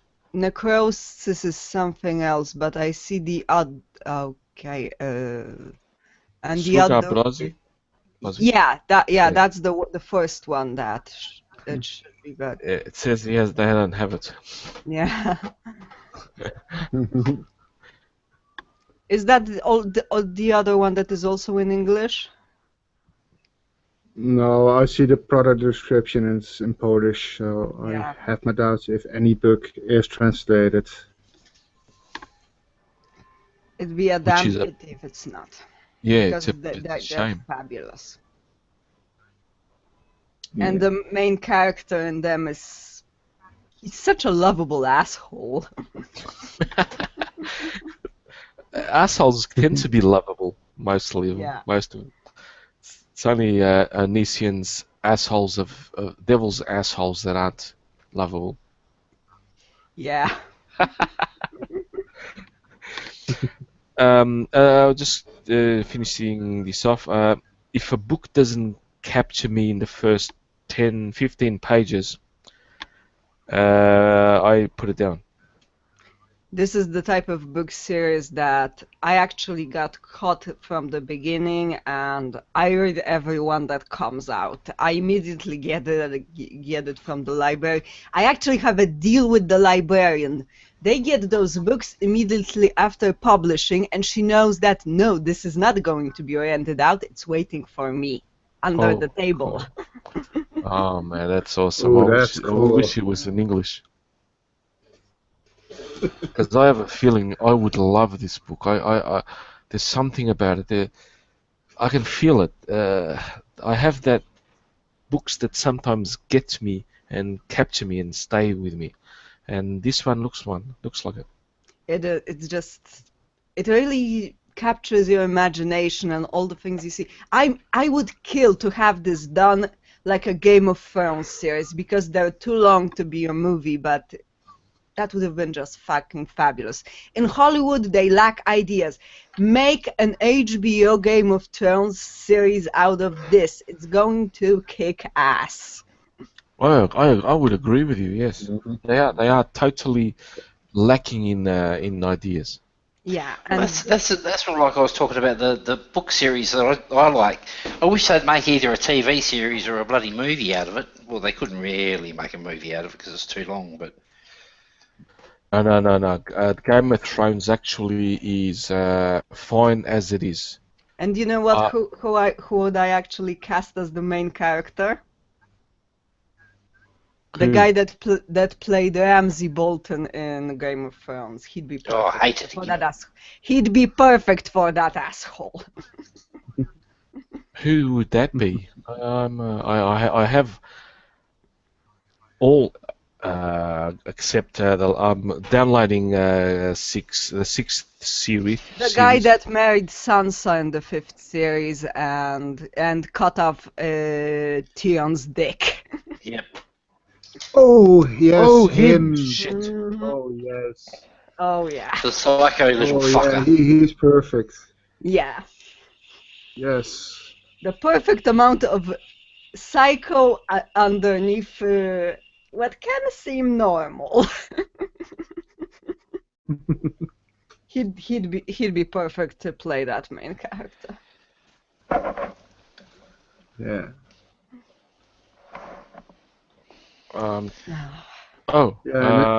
Harry Potter. the news- Just before, I also like Harry Potter, the books, not the films, the books.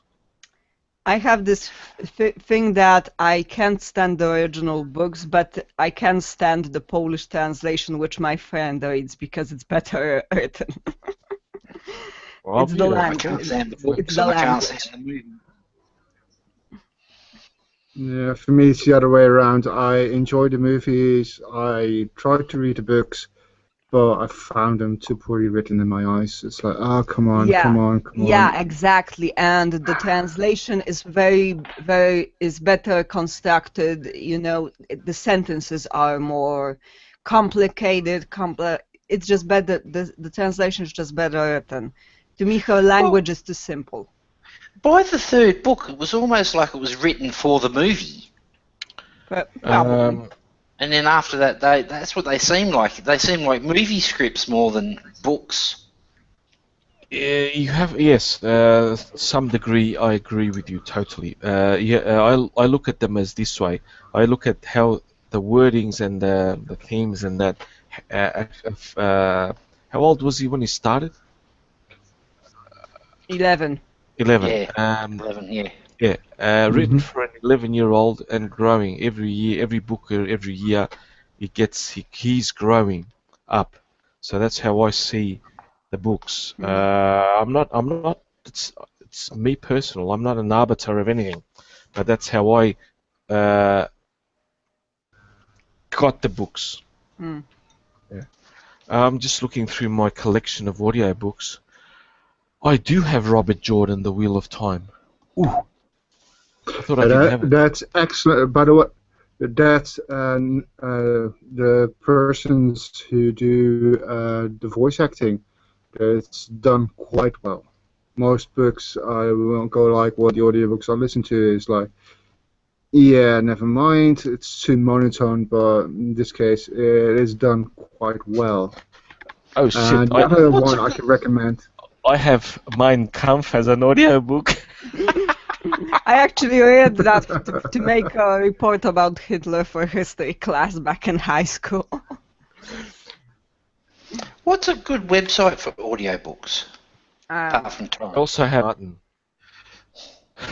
When it comes to Yep, good books, if you want to read something that's kind of out of this world and at the same time funny and at the same time pretty edgy, you should read Errol Flynn's autobiography that he wrote himself. My Oh, Wicked, yes. Wicked Ways. He was definitely a wicked, wicked man. He had definitely had some fun in his life, that man. Oh, yeah. And do you know what his last words were? You know what his last words were? I had a hell of a lot of fun, and I enjoyed every minute of it. Yeah. Yes. Dracula, Digital Fortress, Dan Brown. I got all his books in audiobooks. I don't mind Dan Brown. Yeah. I'm Philip not a big Pullman. fan of him. Philip Pullman. You guys know who Philip Pullman is? No. Amber Glass, Golden Compass, and Subtle Knife. They made a movie of the Golden Compass. Yeah, I wish I had finished that off. Sure, I've got some books there. No, because the church, in all its horrendous indignation, stopped the other books because it's Philip Pullman is. What, the Golden Compass? Yeah, it's fucking No, criticizing. it was all. They sold it to another company that refused to make it. Because of the church that. Yes, I know the story. That's a conspiracy, but no, the company eventually folded and someone owns the copyright to it. It's all to do with copyright. It's got nothing to do with the church. If the church boycott the church, I know the thing that they did. Riverworld. You guys have heard of Riverworld? No. I have vaguely. Philip Jose Farmer. The premise is this: an alien civilization or some shit captures people who apparently die or not, and they put them in suspended animation and they revive them so they can do a scenario, and it's in a planet which is in a river, has a river going through it, and he mixes a universe full of beings together, and they survive. They have to survive and travel in a ferry boat through that river to a certain place. Sounds like the Predator movie. Yeah, that's as far as I got because I finished the first book. I didn't get to the second book, which, oh god, it's just too fucking complicated. I couldn't get it. I have the movies though, but it's still not my cup of tea. But my cup of tea is Douglas Adams. Oh yes, Hitchhiker's Guide I know to the that Galaxy. name. What does that name ring a bell? Yeah. Hitchhiker's Guide to the Universe. Oh, fuck Oh yeah. Oh, that was Guide great. to the Galaxy. Love that. Yes. I cried from laughing. Then you have The Restaurant at the End of the Universe, and that's the second book. And what's the third book? I think I got them all, but they're all over the place. So. From literature, I actually like Graham Masterton and Lovecraft. Yes. Oh, here. And actually, well, I like the Walt Disney movie made from the Hitchhiker's Guide of the Galaxy, the latest one, that's actually pretty good. But for a good story, you actually need to go back some 30 years back in time and watch the BBC series. It's I have that. I have that. Both the radio and the television series. That's how much of a fucking stalker type collector. I have his books. The BBC series is, the BBC series is, well, I would say, on a visual level, even in the 80s, it's all studio work. but it's a very good storytelling. It is very true to the books, and what Walt Disney did with it is let's make something more of it, as Walt Disney normally does. Let's change the story a bit. No, please don't change the story. Keep it as it is. To be honest, I didn't like the movie. It was boring to me why I loved the book and I laughed my ass off. The book is yes. close to the television and radio series of the BBC. Yes. Yeah. Yes. Yeah, the book was great. Yeah. The movie I have all his books. First one, Hitchhiker's Guide to the Galaxy. The second one, The Restaurant at the End of the Galaxy, read by Douglas Adams. The third one, Universe and Everything. That's it. The fourth one, So Long and Thanks for All the Fish. And the fifth one is Mostly Harmless. Yes. They are his 5 books on and the here's series. a bit of a fun fact for that one. I'm a lot more into computer gaming, and back in the day you had Elite on the BBC Micro, and that's in the 80s. They had a scoring system in there, and it started off with Harmless, and then the second one was Mostly Harmless. That was taken out straight out of the books. Well, one of the language translators on here is called Babelfish, and that's the actual translator fish they stick in the ear. Yes, Hitchhikers. Yes, and there was and before Google Translate became big, there was a website, I don't think it still exists, but I need to look it up. There was a website, and we're talking about the 90s, that was quite popular, called Babelfish. Yeah, that's what I'm talking about. For translation. Yeah, that was the little yellow fish they stuck in your ear.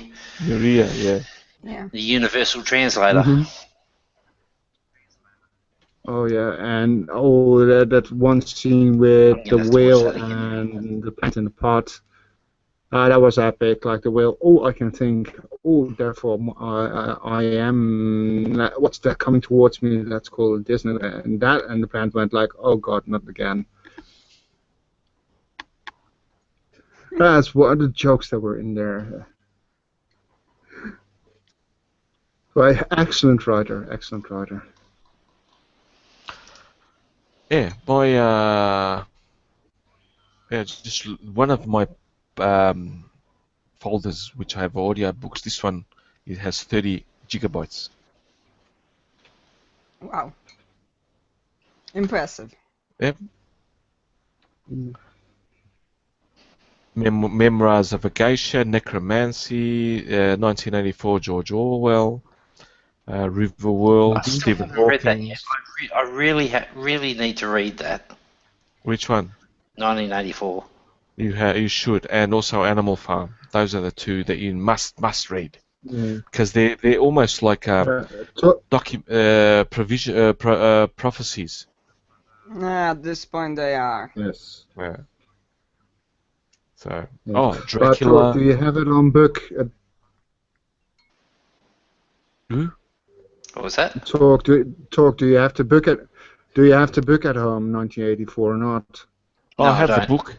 I'll get the audio book, because then I can just laze on the couch and listen. I have the audio book and the books itself. They were prescribed reading at uni. Not at uni, no, at high school. In fact, in 1984, we had to read 1984 and watch the film. But we saw the film from the 1956 version of the film, not the 1984 version of the film with what's his name? I didn't even know there was a film version of it. Okay, I'll I'll read the book first, or I'll listen to the book first, and then I'll watch the movie. No. Listen to the book and leave it at that. The movies are. They're movies, man. They're movies. You know, they're never. Mm-hmm. Here's the thing with me. I always forget my authors, but I know the books, and now I remembered just another one which I like. It's a whole series of books. It's in English. Bernard Cornwell's Sharp series. Oh shit! It's stupid, but I love it. Mm-hmm. Yeah. I know that, but I never read them. I know there's a TV series of it with Sean Bean in it, by the way. And as far as I know, he didn't die in that series. But the books here, if I go to a charity shop, the large one I normally go to, that's a small library on itself. It's like sharp books, a whole cabinet full of them. Go read them. Fuck me, They're it's on great. YouTube. I actually also like the movies, even though they're changed. Okay, I know what Yes. I'm doing. Know what I'm doing tomorrow. 1984 by George Orwell, full audiobook on YouTube. And then read Animal Farm as well. That's shorter and it's quite interesting. Okay. You know my wife's going to have a heart attack that I'm actually going to read a book.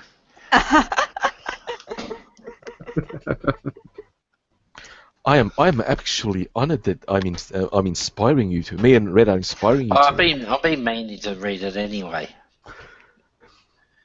It's just everybody fucking talks about it and I just sit there like a dumbass. So I should really educate myself.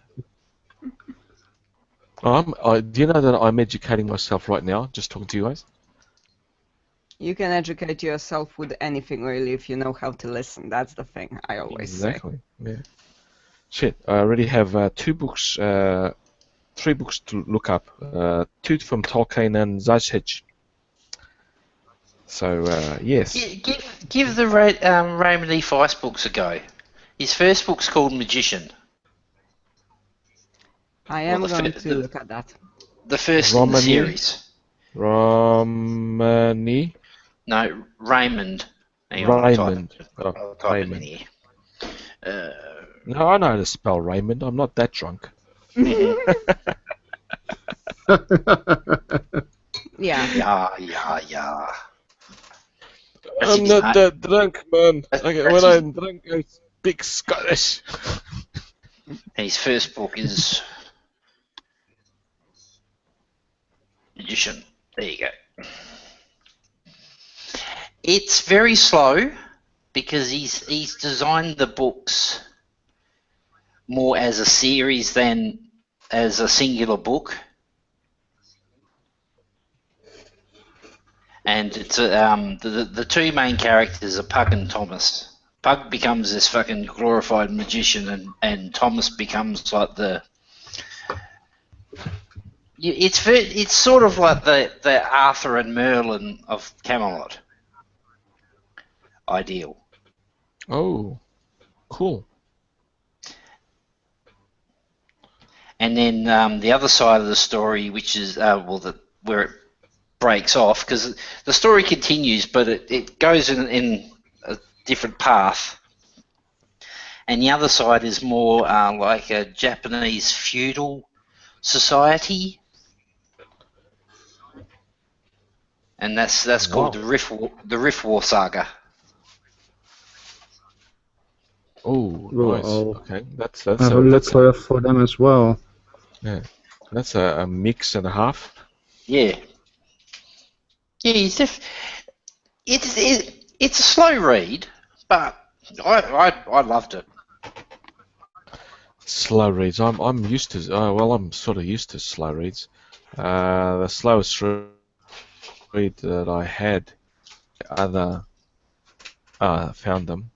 Oh no, these are my 35, 30, about 40 gigabytes of audiobooks in my 4 hard drives. Yeah, I don't think they're on audio. I think they're only book, actual paperback books. Yep. Lewis Carroll, Mark Twain, which are the slightly different ones. But the CryD website that I put in the sidebar there, that's his official website.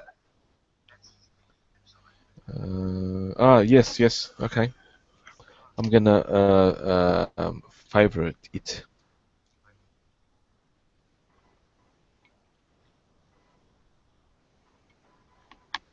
Oh, it's got a white beard. Mm-hmm. That's very trendy. So Rift War Cycle, that's the one you Saga. recommend? Yeah, Rift War Well, Saga. the Magician, as it says, Magician is the first book of the Rift War Saga. Mm-hmm. He's actually got 2 books of the Magician. One's been edited a little bit. I've got the book somewhere. Yeah. Any unabridged? I'll have to look it up. Yeah. I might just send have it sent because I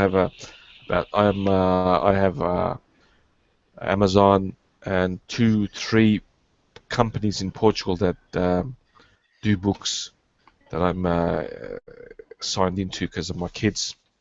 They used to get their school books from. So yeah, cool. I have something to read, which is nice. Yeah. Yeah, and if you'll be like bored and want just something stupid to read, check out the Sharp series and check out the Jack Reacher series by Lee Child. Though that's just brainless fun. Bailey Child, I've heard something about that. There's a movie about Jack Reacher with Tom Cruise, even though the original character looked like Dolph Lundgren in his better years. That's where I heard yes. Yeah. Okay. No. Anything that Tom Cruise is in, I don't like. Oh, come on, he's actually good in this one. I actually bought him as Reacher, even though he's fucking short. Well, I hope he's not as arrogant as he's in the Mission Impossible series. No, it's a different character. Totally. Oh, good. I've just put his Amazon link in the sidebar. Okay. Oh, nice. I can. Amazon UK. So I can. I'm going to now. Yes, I can. Done. Favorited. Oh. Magician, Silverthorn, and Dark. Oh, they're not expensive. Darkness and Thethenon, and then the other ones I think is the King's Buccaneer. He has the Kindle. I can get the Kindle edition because I can have the Kindle app in my Galaxy. So I might do Does that. that have the Kindle app? Does it? Oh. What? My Galaxy S6 Edge has the Galaxy app. Yeah, I've only got the S5. Well, I don't want to brag because I could not afford that. It was given to me by my rich cousins, so they felt sorry for me. Fuck them. I'm still paying this fucking thing off.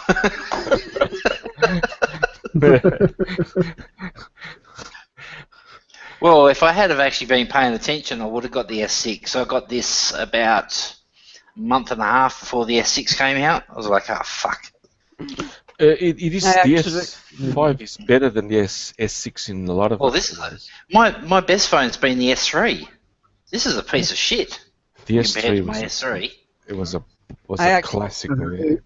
My phone has actually taken too much of a beating lately, and I ordered a new one. It's probably gonna be here next week. Till now, I had I don't care Samsung, and I even less care for iShit, as I call it.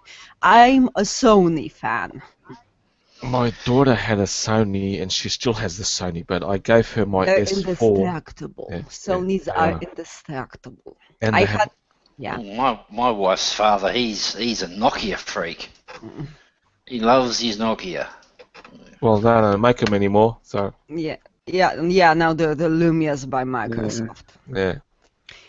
So far I had the Xperia S for the last few years, and it's still good, but it's taken a real beating from me.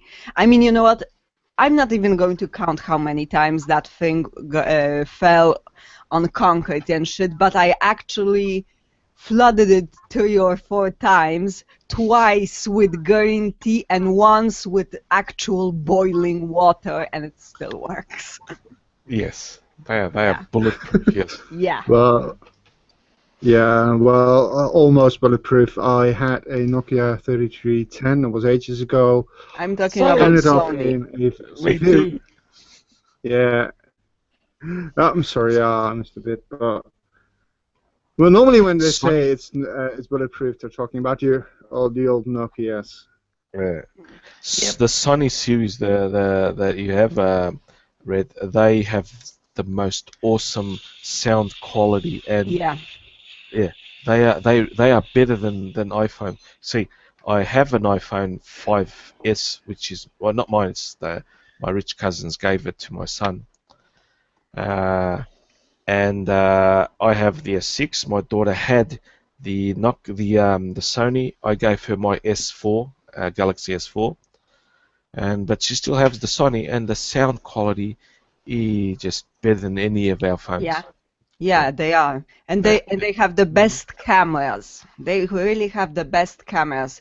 People can say, "Oh, but iPhone, oh, by Samsung." Bullshit. The flagship best Sony is going to have, it's going to have a camera miles away better. My Sony Xperia S, that is like 4 years old or something, has a camera that has more megapixels and has better quality than your newest fucking S7 or iPhone S whatever is now on. But you don't need megapixels for quality. Yeah, I you know. Need the software. I know. But they were way ahead with stuff on all levels. But no, the Sony has the software. That is just, it's still about 2 generations ahead of the others, yes. Yeah, and now I'm actually going for, I ordered the Xperia X Performance. Yeah, I don't want to ruin my Galaxy, because fuck, it's a fucking good phone. I want to get a cheaper phone so I can put that away and not, too much money for me.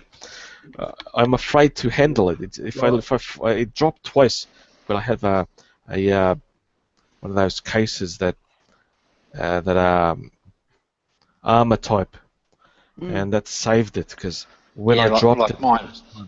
This case here is actually. I've got this case here for me S5, which is like just a little condom, which is actually quite good. Actually, it's quite soft and bouncy, but then my S3 case is a fully fucking armoured case. You can throw it at the wall and just bounce. And this is exactly why I think Sony's are better, because I never had any case and it survived on its own, all I told you. Yeah. So that. I dropped it, my heart stopped. Every time I drop my phone, my heart stops. I don't notice. I never actually stopped until I dropped my S4. I had a new screen put on when I gave it to my daughter. But up until then, I wouldn't care if it dropped, because I knew it wouldn't break. But now with the S6 and S7 Edge and that, fuck, I've seen the. I don't know how the price, but it's basically half the phone's cost for the screen, the glass, because you have glass at the back and the front. I hate that. Yeah, by the way, I put a link in the sidebar. That's a phone I'm looking for, because I don't have the money to buy a very expensive Sony mobile phone, unfortunately, and I do want to play Pokemon. My old one, I've got a S60 right now. 80p phone. Yeah, I'm using my wife's phone for that one. The Chinese knockoffs, I'm telling you, they are not that. They are getting better. Huawei and all those. Huawei is big here. Yeah, and not just Huawei. I'd never heard of them before. And same as when you're talking about computers, what is it? Lenovo. Yeah, Lenovo. Lenovo is fucking huge here. Well, Lenovo is IBM. And in Australia, I never ever heard of them. Lenovo, they were the companies that produced iPhones and all that shit. Not just iPhones, computers from the West. And what they do, they build 2 computers for one. The super quality to the customer, whatever, Toshiba, etc. And a slightly less carefully made one first was for internal consumption, but then they started exporting them at a third of the price of the original. Okay, they might not have this finish there, and they might not last as long, but shit, I wouldn't mind buying an what are they called? iPad? No, the Apple top of the range laptop for a third of the price. For what? For 300 euros per year. I'll pay that. I wouldn't buy an Apple product, period. No, but you know what I mean. I'm giving you that example. My sister's, she's used my Samsung, and she's always complained about, oh, I can't use your phone, it's so difficult, whatnots. But she has had so much problems with all her Apple products. Yeah. She's just got all the screens replaced on all of her. She's got the S6, she's got some fancy fucking iPad, and it's like, I've dropped my phone a fair few times and the screen hasn't, I've got no cracks, no dings, no dents, no whatsoevers, and she only looks at her screen and it goes crack. On the iPhone. Yeah. Yeah. She's always complaining where it drops reception and whatnots, and you can't really blame the phone company because I'm standing right next to her and we're on the same phone company and mine's working. Yes. iPhones are very.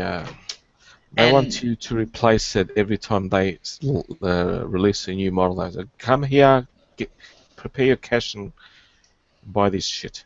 Yeah. Mm-hmm. That's how Apple works. You can see it with their laptop and computer market. Well, every couple of years, just look at the cables. They update their operating system. Oh, besides that, universal now. Yeah, but they update their iOS system, the operating system, every so many years, and it becomes backwards. It's no longer backwards compatible with previous computers, so you are forced to update. Yep. And that's something I find quite annoying. Yeah, apparently they released a new update for the older iPods. That will just disable them because they want you to buy the new ones. Mm-hmm. Sounds a bit fucking right. Yes. I put mine in storage. I have an iPod Touch 3 or 4, 3. So fuck it. All right. Okay. I think we can wrap this. Oh, who's back? Phone's dying. I should pay more attention. Yeah, I just came in to say Apple sucks. Because it sucks. Yeah. Yeah, it does. We all agree on that. No, I actually remember when McFaul was still the American ambassador in Russia, and he actually tried to make fun of Russian students and waved around his iPhone. Look, this is made in America, it's not made in Russia. Yeah, because we would never produce such a fucking piece of shit. Would be ashamed. Well, my phones are made in China anyway.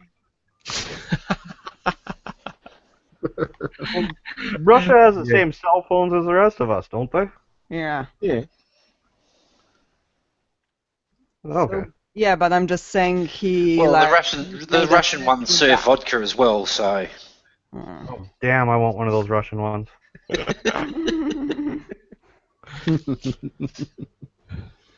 Guys, can we wrap this up now? Sure. Why? If you want to go longer. Sure. Yeah. Okay, Sure. we can wrap this up. This was nice. I like this conversation. I think one of my favorites. We had just to get over the shit that's happened during the week. We didn't talk about it, which is good. So Yeah, been and gone. Yeah. Next explosion, please. Yeah. Yeah. Je suis, fill in the blank. Je suis, fill in the blank. Yep. I pray for, fill in the blank. Yeah. Fucking. Oh, I got all excited on Friday night with the Turkish coup. I was rooting for the little guys. Oh, no. Yeah, no. I always root for the little guy. Of course, so do I. I will predict. It's already started. It's the purges have started. No, World War III is coming.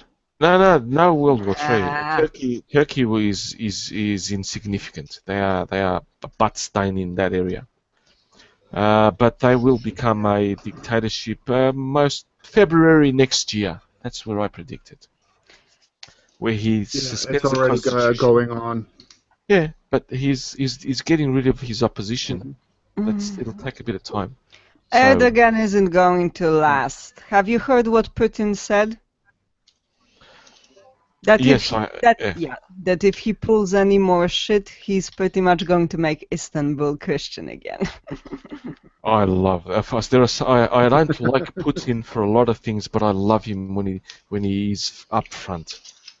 Yes. Yeah. And you know, if I was in a little You don't bit want my opinion on him. I would to quieten Turkey. I just expel them from NATO, and I'd say, well, we are not going to defend you. Take care of yourself. Yes. Sort your own fucking problems out. Have fun with Russia. I'll just say, have fun with Russia. Bye-bye. The Crimea War of 18 something or other was the Turkish attempt to destabilize Eastern Europe, basically destabilize Russia when they invaded and got Britain into the war as well. So we know how that turned out. Yeah. Yeah. Okay, we'll finish it now. Thank you, my listeners on the chat, and thank you, my guests. I am, as always, very honoured you guys have came on to my humble little chat, and it was fucking awesome. I love this chat. Well, thanks for having us. Yeah, there, thanks Carlos. for having us.